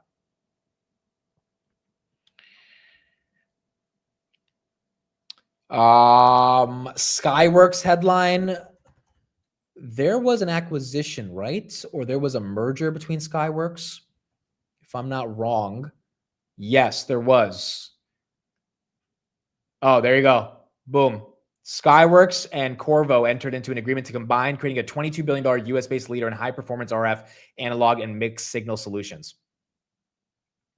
Okay, so this is also probably helping a bunch of the other data center names that are derivatives of these companies to work with these companies, but that... Okay, so you're seeing some pretty big updates. Well, you got TeraWulf preliminary earnings, you got a Skyworks acquisition, you got some nuclear news, but it's fragmented across a variety of the different sectors. How is OpenAI spending all this non-existent money? That's a good question. You know, sometimes I think the best advice is to not ask any questions and just to go along with it. And quite frankly, sounds so toppy right now. It's like, how do they have the money? It's like, don't worry about it. You don't have to ask that question. Just look at AMD stock. Look at Oracle stock. Look at NVIDIA stock. Look at Broadcom stock. That's all you have to worry about. You don't have to worry about where the money's coming from. It's just money at the end. They could print it, you know? It's literally just money. Dude, that's when we've achieved AGI, when it can print money. I don't know how, but when it can print money as easily as the Fed does, that, ladies and gentlemen, is AGI. Oh yeah, CCJ, that was the company that had a big nuclear announcement today. That's why that stock, wow, 20% on the day. That one is helping all the other nuclear names. $45 billion company. I'll pull up the exact headline, but that's what helped them. What on earth is AGI? That's another good question. Oh, CCJ partnered with Brookfield. Yes. So the partnership with Brookfield today, we covered that in the morning. That is what's pumping a lot of the nuclear names right now. Fear and greed, where are we? We were at 37 yesterday. Oh, folks, we're at 42. We are closer to neutral. You know what I would hate? I would hate if we get to greed before the end of the year, meaning we run up too quick, because then, and it's not like it's a bad thing, it's just then you're probably going to get some people, you're just in general, right? Like markets are probably going to sell off a little bit in December. Because, you know, when you get to greed, extreme greed, like I mean, we saw this literally last time. We saw this on December 18th, 2024. We didn't have the best end of year in 2024. We really did. The last 2 weeks, we were a bit more greedy and people took profits. And so it just wasn't the best end of year. It really depends, I guess, where the S&P goes. I mean, I wonder if we hit 7,000, do we get to greed or if that is neutral? But big tech earnings are going to determine a lot of it. Bitcoin 116. Okay, Bitcoin finally making a bit of a move. We haven't seen 116 since, well, technically we saw it yesterday, but Realistically, we haven't seen it since October 8th. So 20 days. Took about 20 days to get back to these levels. And we got 5 days left to close above 115 to have a green October. Wow, Tessie, 464. Okay, I don't see the headline for Tesla, but Street loves it. Street loves it. Gold still down another 1.3% on the day. The 30,000 Amazon layoff. So Amazon clarified today it's going to be they said at least 14,000 with an upper end of potentially 30,000. So they did clarify it's not literally 30, but it could be 30. People were too bearish on this yesterday. I think this is corporate. I mean, Amazon literally said it's corporate workers, and this is middle management. So Amazon saying, hey, do we need a manager to manage another manager that manages the actual worker? Or can we use AI to automate some of this stuff? Which, I mean, look, it just feels like it's inevitable that that's probably going to happen in more places. But people are saying, oh, Amazon is less demand because of this. I don't think it's a demand thing. I think it's an AI thing. And as a result, that might not be the worst for Amazon in and of itself. UPS 95, that one's still green. Sounds like the UK NHS. Okay, I'm not saying that. You're saying that. I love the Brits. I love the NHS. I love that they gave Palantir a cool $500 million to help them modernize a bit. But yeah, any bureaucratic organization, right, might be thinking. Especially, look, Amazon stock is flat. Amazon has vastly underperformed the Nasdaq over the past 5 years. You might have Jassy saying, "Hey, we need to get some shit together to get this stock to move," and it might be via layoffs before we get into earnings. That might be what's happening. Mitt, what are you doing with your SoFi position? Nothing. I mean, I think now I'm just going to write calls against it. If SoFi stays stuck in this range, then, I mean, what else can you do, right? Like, I expected, I wanted a 35 on a big catalyst on a good earnings. It was a great earnings. You can't be upset that it's not at 35. It's not SoFi's fault. It's the nature of the market. So the only thing you can do now is write calls against it and collect some premium. I mean, look, tomorrow we get rate cuts, so maybe that is the catalyst for everything to get a little bit of a move. Maybe. Tesla, new high of day, 464.30. But I don't think there's anything else we can do with SoFi. Is it worth buying some SoFi? I mean, I would want a better dip to buy more SoFi. I mean, it's down 2%, right? Like, I would want SoFi at least at 27 again before I get excited to buy. It's just this is the option sellers win today. If you sold calls on SoFi today, you win. Everyone else loses. If you bought calls, you lost. And if you held it for a swing trade, I mean, you're not necessarily winning. But if you sold some calls, like, you're doing okay. Outside of that, it's just not really making that big of a move.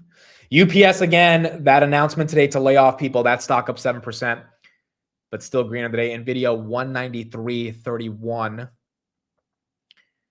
is what you've got on NVIDIA. Let's get some more updates on what's going on with some of this AI stuff in the Middle East. Let me see if I can pull some of this stuff up here. Do we have any of these updates? Yeah, let's get a little bit of this coverage right here, and then we'll keep going from there. Investors and CEOs coming here. This is the sort of tentpole event that Saudi Arabia has hosted for several years now. And there are two, I would say, big sectors represented here this year. It's finance and it's technology. And those increasingly are the companies and the sectors that are pouring into the Kingdom of Saudi Arabia. It's something that was supercharged by President Trump's visit here. Remember, I was here for that and started to talk about in May. And a lot of these companies are doubling down. So there are world leaders here as well. I had a chance to moderate a panel with 3 finance ministers from the UK, from Turkey, from Qatar. And we talked a lot about AI as a national strategy, how you protect your own industry, but also partner with other companies. Rachel Reeves, who's the Chancellor of the Exchequer from the UK, very much saying the UK is open for business. We are deregulating. I think something she was trying to underscore as a differentiation point from, for instance, Europe. Also coming off the heels of some big AI deals announced during President Trump's state visit to the UK. All right, so you got some AI stuff going on in Saudi Arabia, and that potentially also could be a catalyst for a lot of the AI names. Some other updates right here. The Qualcomm CEO today said you can train on NVIDIA and run on Qualcomm. So you got the Qualcomm CEO making the argument that you can run a lot of your inference on Qualcomm, even if you're training on NVIDIA. Tesla flow, I'm looking at the option flow. You have millions of dollars coming in to the $500 1114 strike, the 555 January 16th strike, and the 455 1128 strike. It's almost 4 to 5 million of premium coming in. And then on Meta, someone bought 5 million of Meta puts expiring in 3 days. Strike is 755. Where's Meta right now? Meta at the moment is 748. Okay, so they might have bought this a bit earlier when Meta was higher. But there you go. When Meta was 758, it looks like they bought these 755 puts, or at least above 755. Spent a good 5 million on it. I mean, I don't actually hate that, dude. The idea that Meta pumps all the way back to 800, I mean, maybe, but they've got to put up some really good earnings to get there. I'm not sure if we get that. BitMine right there, 53.26. That's also down about 0.5%. Fannie Mae has Q3 earnings tomorrow. Something's going on. They've been adding a lot of big names to their team over the last month. Yeah, I mean, in Fannie Mae, Pulte has gotten a lot more people excited about that. So that's going to be an important earnings for us to look at. Tesla's still moving. Let me check resistance at 465, folks, and see if we can get there. Tesla, 465 resistance. Is SoFi losing 29? Oh my goodness, dude. Freaking SoFi, dude. Oh my goodness. 5 cents away from losing 29. 465 resistance on Tessie is 71,000 shares. 71,000. 71,000 for Tesla. NVIDIA 192, Tesla 464, Palantir 189. Sam Altman says OpenAI will not get a stake in the for-profit restructuring. Hold on, let me see what Sam Altman said.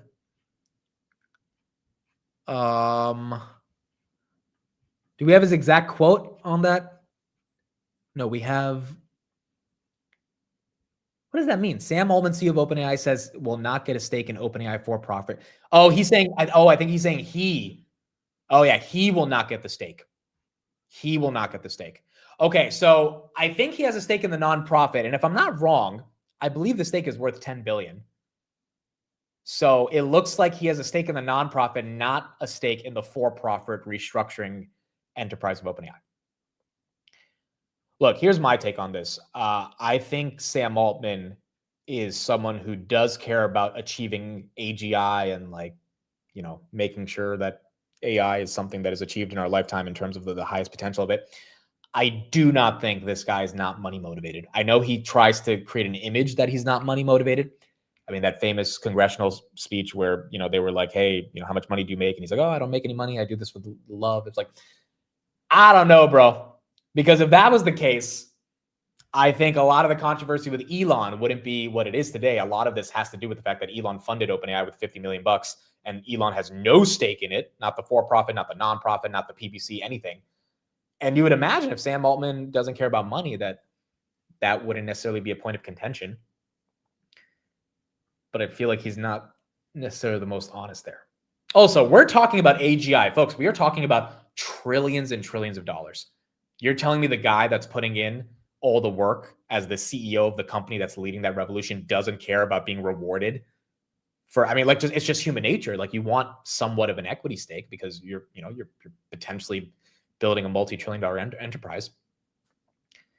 So I think we're gonna have to see what his exact ownership stake is, but even if it's not in the for-profit company, I think he will still have a significant ownership stake in the nonprofit. Microsoft right there, 545. That's up 2.65% on the day. PayPal is still moving. PayPal right here, it was up 10%. PayPal, wow, up 12%. It's not really giving up the pump. Yo, put in the chat if you own PayPal. I mean, today is your day. Today is your day. There's not many times in the past 3 years that we've seen PayPal actually hold a pump. Forget 12%. It's barely been able to hold 2 or 3%. This is actually a really big deal for PayPal. And again, why? Well, they called up Sam Altman and said, hey, we need some help. And as a result of announcing their partnership, there you go. Did people sell too? It's been painful. I own a little of it. I have a little more. Nordic says I have a PayPal account. That's hilarious.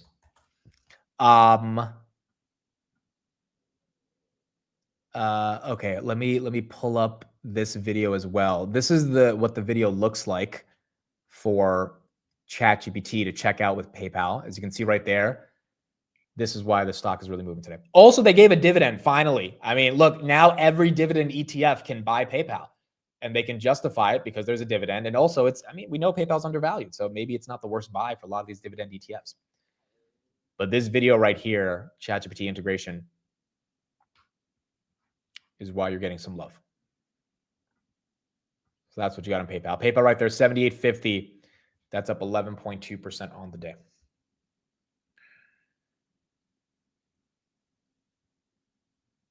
There you go. Vistra's down 6% because the CEO planned to sell for some taxes. Yeah, I mean, that's kind of stupid. If the CEO is selling and it's already a planned sell for taxes, that's just probably the algos interpreting it negatively. I mean, this is what the algos do, right? They get a headline and they get hit. Wow, Intel, though, 5%. Intel breaking the highs that it was at last week, which is nice to see after the earnings. And there you go. Intel right there, 41.54. That's up 5%. NVIDIA, 192.53. He's selling 8 million. All right, well, the stock is upset about that. Intel's still up 5%. UROY is up 16%. I know this company. Oh, uranium. Wow. A lot of the nuclear names, and uranium, obviously a big component of that, getting some love based on that Brookfield deal with CCJ. I mean, there you go. Energy is going to be a theme for 2026. And some of these names are really benefiting from the leadership in energy. S&P is still up on the day, and then AMD 261. Where is SoundHound? SoundHound up about 1%. Beyond Meat, are we still moving on that? Beyond Meat, 190, 207. That's up 14%. And then ASST, that stock's still down 10%. The nuclear ETF is up 7%. Yeah, I mean, again, the headlines on that should just continue to get more and more excitement across the board. Barclays is buying Best Ag for $800 million. Best Ag originates unsecured personal loans that Barclays can package into an asset-based security. The platform has about $11 billion in loans and expects to originate $7 billion more this year. I mean, I think we're going to see a lot more consolidation in the banking space. Jamie Dimon talked about that as well. So you are seeing Barclays bet on some of the broader consumer lending companies. And look, they wouldn't be buying a company like Best Ag for $800 million if they thought consumer loans were default or delinquent, which is the opposite narrative that some of the regional banks potentially painted. So I don't think there is a consumer credit problem as aggressively as some people may be thinking. Now, it's something we have to watch out for because auto delinquencies and credit card delinquencies aren't the best, but they're also not the worst, which means it might not be as structural. Wayfair still up 19% on the day. Still up 19% on the day. Skyworks, by the way, is up 13% as well, 13.5. That was based on the merger that they announced today. So that one also getting some love. Year to date, still down 2%. But today, up 13.5. I think I'm going to have the Red Cat CEO on the show tomorrow, guys. So we'll talk to him. And we'll get his update on what's going on with the new partnership they announced with Palantir. That's up 5%. I think tomorrow we're going to be live all day. I think we have JPAL at 2:00. Then we have big tech earnings at 4. We usually end the stream at like 11. So it's really just 2 hours between 11 and 2. So I feel like we might as well just go live the whole day. We'll bring on some guests. We'll talk to a bunch of people. And I think tomorrow's going to be an all day stream. Your boy's not going to be eating for like 10 hours, dude. It'll be fun, though. It'll be fun. Amit asked about the short report. Yes, I'll ask him about the short report as well. and we'll see what he has to say. Oh, it's 3 hours before 11 and 2, right? 12, 1, 2. Yeah, 3 hours. Okay. We'll pass the time with 3 hours. You know, we can find a way to talk about something for 3 hours.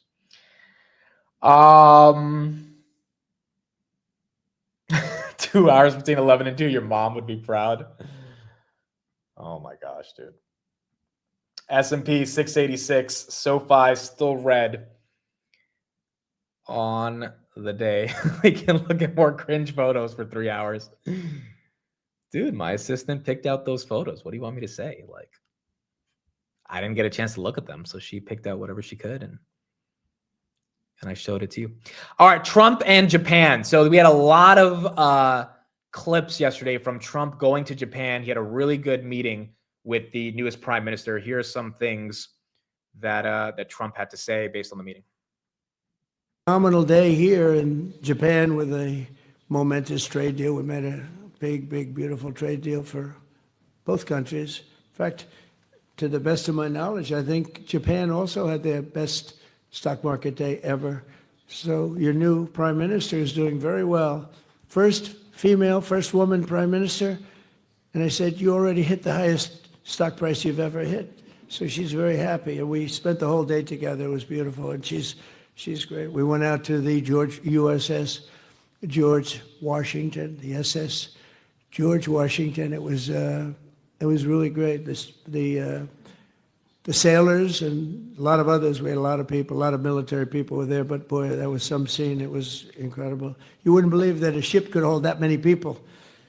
But I just want to say that she is a delight, and I think she's going to be a great prime minister. I really do. I've got to know her pretty well in a short period of time. She was a very good friend and ally of Shinzo Abe, who is a friend of mine, one of my best friends in terms of this world, the world of nations. And he was a great man, and he got, unfortunately, what happened to him was sad, very sad. But he was a great leader, and we miss him very much.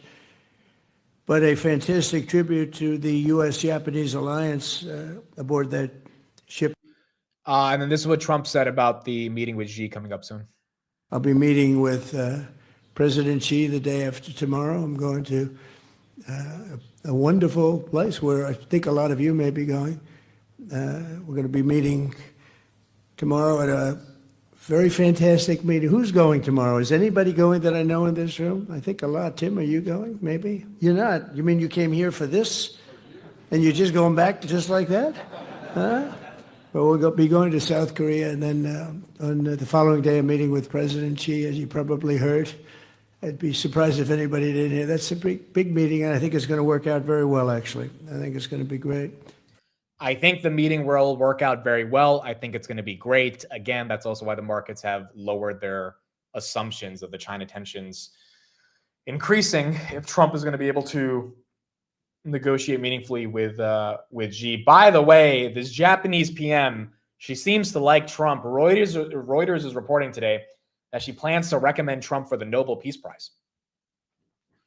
So, I mean, not only that, she's planning to buy a ton of more soybeans as well. She already bought a ton of F-150s from Ford. So she's buying soybeans. She's buying our trucks. Japan is already investing $550 billion as per the trade deal they settled on 3 months ago. And she's going to nominate him potentially for the Nobel Peace Prize. I mean, Japan is making sure they lock in with Trump. The happier the POTUS is, the better for all of us. No, that's a fact, bro. Trump gets upset. We get some tweets. We lose hundreds of thousands of dollars within seconds. Just keep this guy happy, bro. Just keep him happy. Is SoFi still down? Where's SoFi? Oh, my goodness. She lost 29. Oh, my goodness. She lost 29. Why not? Why not? 28.87. This is what it is. This is what you got. You got SoFi. Entire market is falling. Are we? S&P still green. Yeah, S&P still green. I don't think it's the entire market. You have Google down, Grab's down, Reddit's down, Amazon's down. Amazon slightly down. Meta losing 750. Apple's down. Tesla still holding 460. But SoFi getting hit. Also, no one blamed Tanner for SoFi. I'm obviously just joking when I say we're going to blame Tanner. Tanner can't control anything about it. Tanner's done a phenomenal job analyzing this company. It's more so a joke because it's like, the reason I kept saying this goes like maybe Tanner can finally be the reason why this stock doesn't dump after earnings. But it is what it is. This is how SoFi trades. Now, granted, SoFi's still up 100% year to date, and SoFi likely, in my opinion, towards the end of the year will inch up to 35. And that's just how SoFi tends to move as a stock. It doesn't move on earnings to the upside. It dumps on earnings, and then randomly you'll wake up and it starts making a move. So as much as I want to blame Tanner, it really is not based on Tanner. If they're going to dump it now, they need to dump it. Like if they're going to, at this point, let me buy it back at 25, 26. Like this is this thing I hate. I think you guys would agree. You hate, like if a stock is going to give you a dip, give a real dip. Don't give these stupid dips. Like if you're going to take it down, then take it all the way down and let people buy. Because we know it's a fundamental good company. Nothing in that quarter justified a 4% downside move. I mean, I can't think of anything outside of maybe the stock was pumping too much. And so if that's the case, then fine. But give us some more pain. Matt says, screw that. We're going to blame Tanner. I don't blame Tanner. I blame TJ Strangle. Yeah, wait, what strike did TJ have on the top part of his strangle for the calls? Because TJ needed SoFi not to move that higher either, right? Was it like 32? I think he needed to keep it below 32 to make sure his strangle didn't go into, didn't essentially get in the money. And so it's actually TJ's fault. It's not Tanner's fault. Oh, he had 36? Oh, we can't blame TJ then. We had plenty of room. I mean, this thing could have got to 35. All of us would have been happy, and TJ would have been having no issues. At 36, he was playing it safe, bro. I thought he was way more aggressive. VIX is up. VIX is green. That's correct. NVIDIA GTC is not live yet, guys. NVIDIA GTC is at 12, if I'm not wrong. Are they live? Oh, shit, they're live. Jensen. Oh, my goodness. Jensen's here. Hold on. Oh, and Figure. Oh, holy. Hold on. Whoa. Do human-like work in the physical world. And you know what is such great timing? We're talking about humanoids, we're talking about the collaboration with NVIDIA, and why not just ask the leader of NVIDIA himself to just share some insights. Good to see you. Yeah, thanks for having me. Yeah, good to see you. So we were actually talking about job displacement. Well, we were talking about AI and the concern right now about job displacement, and I know that you are What's involved. everybody doing here? Watching you at the moment, that's for sure, and us, right?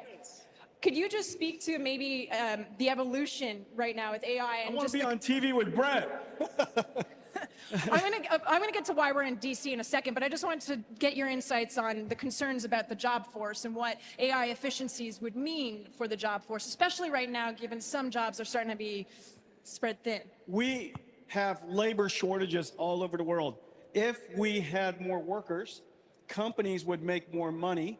If we were more productive, companies would make more money. When we make more money, we invest more money so that we hire more people.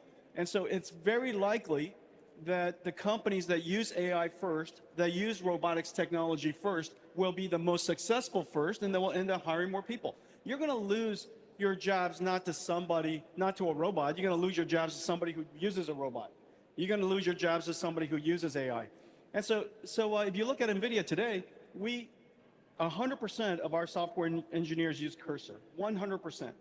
And we're hiring faster than ever because we're creating more chips than ever, we're developing more software than ever, we're more productive than ever, and it looks like the company's growing faster than ever. So there's a lot of great things that goes along with being productive. Nobody ever says, you know what we want? I want a company to be less productive. I've never heard that before. I've never heard somebody who well, if you look at companies around the world, about, 70% of the companies in the world feel they're labor short and that they have a hard time hanging on to employees. And so robotics is going to really help that. But here's the thing. I think, Brett, you're onto something huge. This is likely the next giant consumer electronics market. And so I think he's onto something. I love that, Brett. You're helping me with my job. See, I'm going to be displaced. I'm here to watch him. Are you kidding me? Can you speak about the significance of being here? Brett just closed. You closed a round. Yeah, we talked about it. Figure is worth what, 30, 40 billion dollars today? Yeah, close. 29 was it, or 30? 39. 39 billion dollars. You're here. That is impressive, and congratulations. We did talk about that giant leap. You're a whopping 3-year-old company. 3.5. Yeah, well, that extra half really made a difference. Incredible. Which is a great example. 3 years after I founded NVIDIA was worth still precisely $0 billion. Yeah. Perplexity, I was speaking to the Perplexity CEO, same thing. Just a few years, 300 employees, valuation in the billions too, Ervin's doing great. Which is a success story with AI. Could you speak to the significance about being here in DC? Because this is the 4th GTC. It's a different groups of people. I met some people from the military, some that have never really, they don't understand the interconnects of AI, quantum, forget it. Can you speak to why we're here? The technology industry has really changed. You know, Brett, when I first started the company, quite frankly, nobody cared about technology companies, to be honest. And we're startups in Silicon Valley doing our thing. But today, technology is at the forefront of almost every single geopolitical conversation. Technology is obviously one of the most important industries in the world. And what I can say is that on behalf of, and both Brett and I, have the benefit of serving and being part of the American technology industry, that I would say is our national treasure. This is our single most valuable industry, unquestionably one of the most important industries in the world, and we're really proud to be part of it. And so, anyhow, what would you? We're here. Yeah. Make sure that Washington D.C. has a front row seat of what NVIDIA is working on, and what NVIDIA is going to be working on. And so this is GTC, bring GTC to DC is really exciting for us.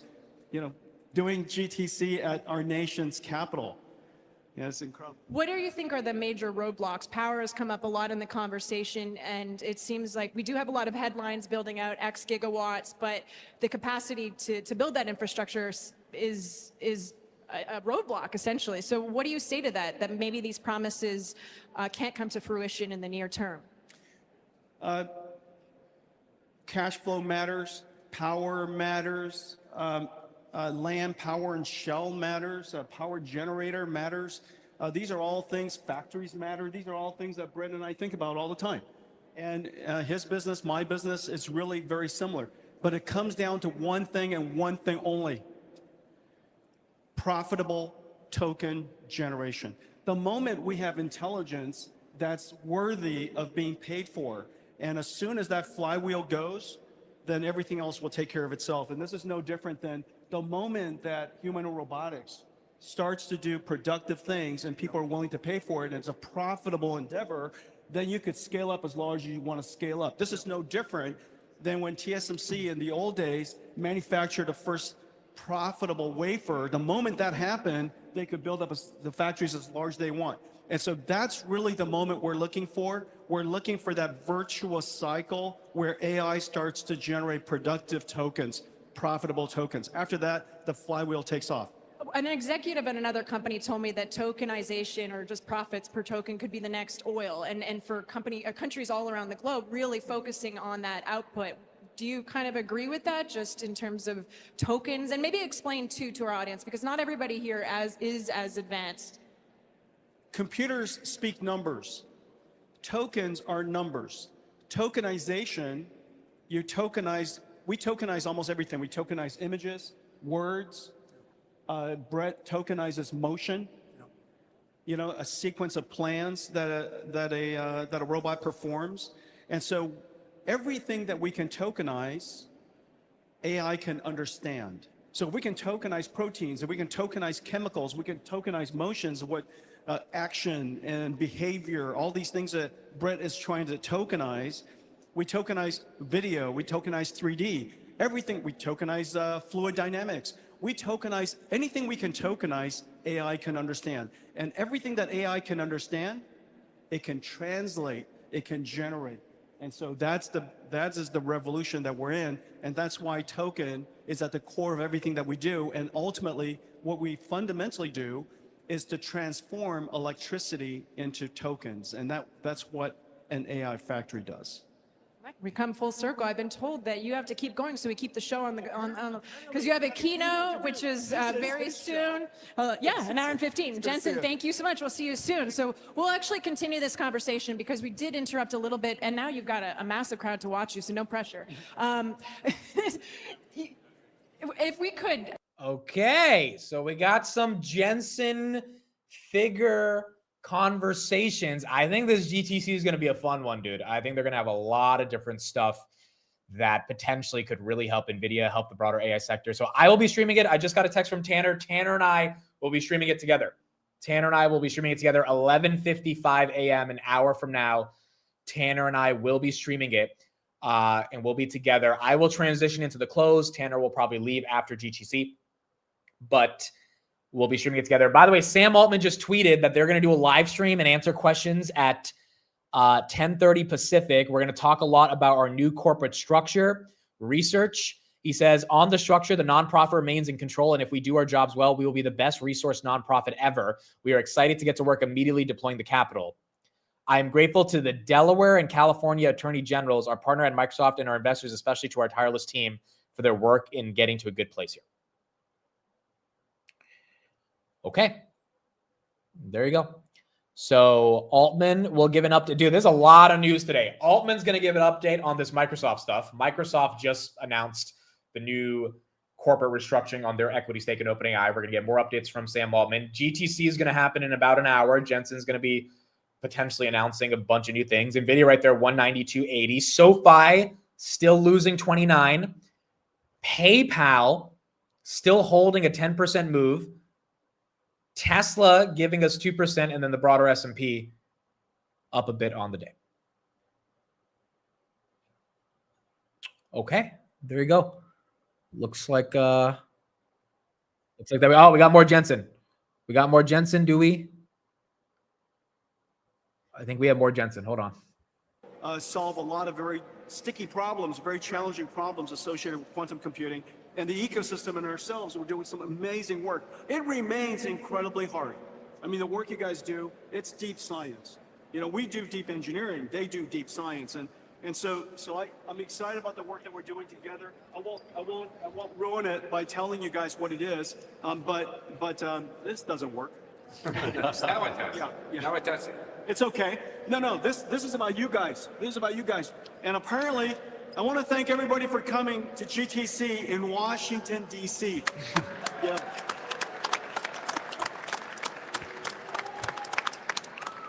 So the original plan, I'll be honest. The original plan was President Trump was going to be in Washington, D.C. And so we brought GTC to Washington, D.C. The administration's all going to be here. And then literally 2 days. Oh my goodness. I'm sorry. That was the best part too. That was the best part. I was closing out the tabs. No. Okay, let me go back. Let me go back to when he said that. Sorry. I'm an amateur. I'm sorry. Won't ruin it by telling you guys. Yeah. Now it does. I want to thank everybody for coming. I'll be honest. The original plan was President Trump was going to be in Washington, D.C. And so we brought GTC to Washington, D.C. The administration's all going to be here. To Washington, D.C. The administration's all going to be here. And then literally 2 days ago, President Trump said, Jensen, could you be in Korea today? And I said, I would love to be in Korea today, but I came to visit you in D.C. And so anyways, we're in two sides of the world. Dude, that is hilarious. That is hilarious. They brought GTC to DC so that Trump could be part of the experience. And now Trump asked him to go to Korea. That is wild. But it goes to show you how much respect Jensen has for Trump that he brought their conference to Washington, D.C. just to be closer to the administration. And then unfortunately, if you're the president, sometimes you have to go on some trips. But it goes to show the relationship with the administration and NVIDIA is pretty strong. But anyhow, he wishes all of you well. He's going to see me in a day, and we're gonna go and support the president in his tour through Asia. He's our president. We want him to be enormously successful so that America could win and America could win around the world. And so, anyways, I want to thank everybody who's here working in DC. Thank you for your service, and thank you for coming to GTC. All right, great to see you. Thank you. Take care. I mean, look, call it respect, call it kissing the ring, whatever you want to call it. Just get NVIDIA to go to 5 trillion. That's what most of us care about here. But it goes to show, again, you want your CEO to have a good relationship with the administration. And it looks like Jensen has tried to relationship with Trump. Also, we got those rumors in the morning that Trump will be meeting Jensen later throughout the day. It looks like Jensen just confirmed that. And as a result, that's what you're seeing right here from GTC. NVIDIA right there, 193, S&P 500 at 686.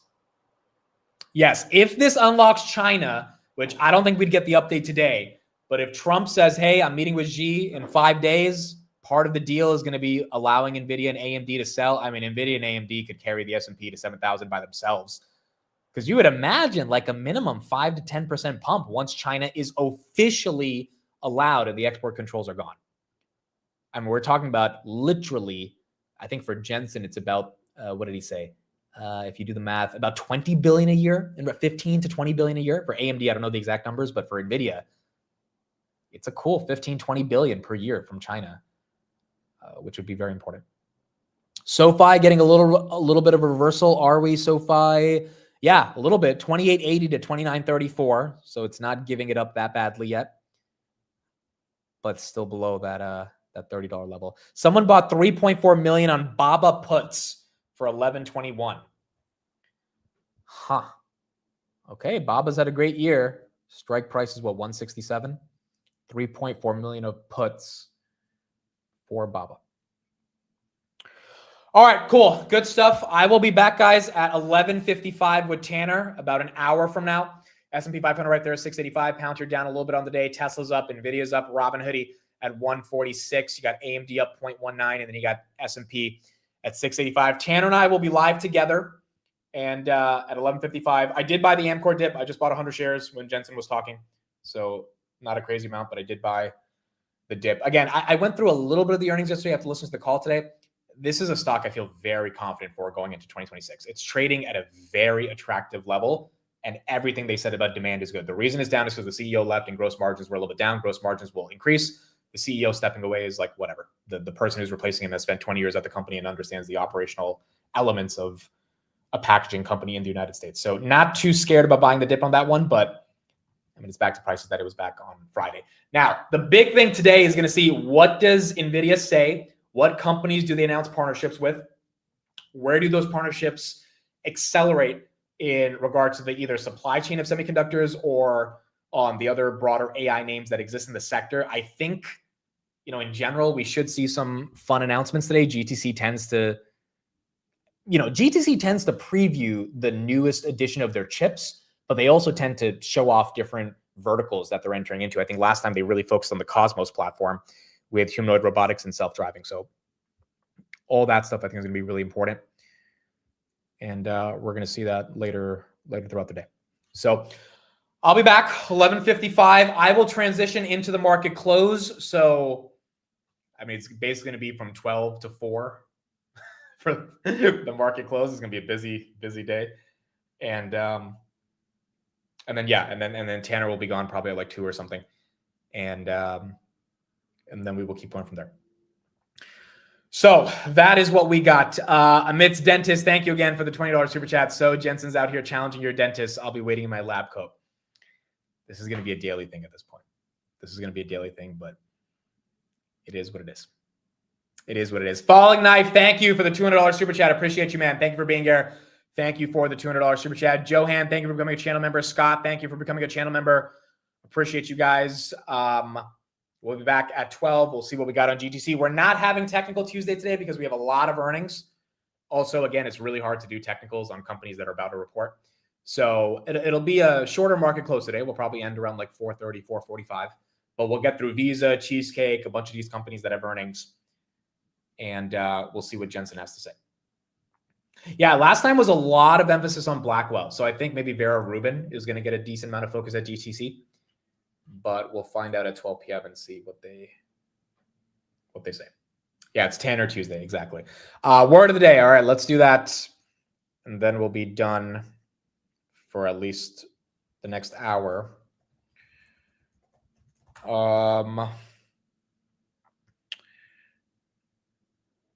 Okay, word of the day.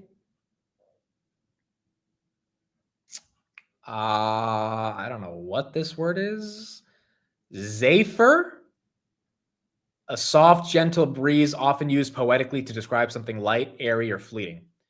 A warm zephyr drifted through the open window carrying the scent of rain and jasmine. Okay.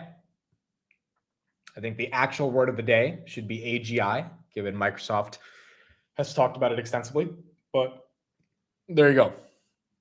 Zephyr. Dude, there's no way in hell I'm mispronouncing that. That is just not, hold on. There is no way in hell I'm mispronouncing that. It's Zephyr. Zephyr.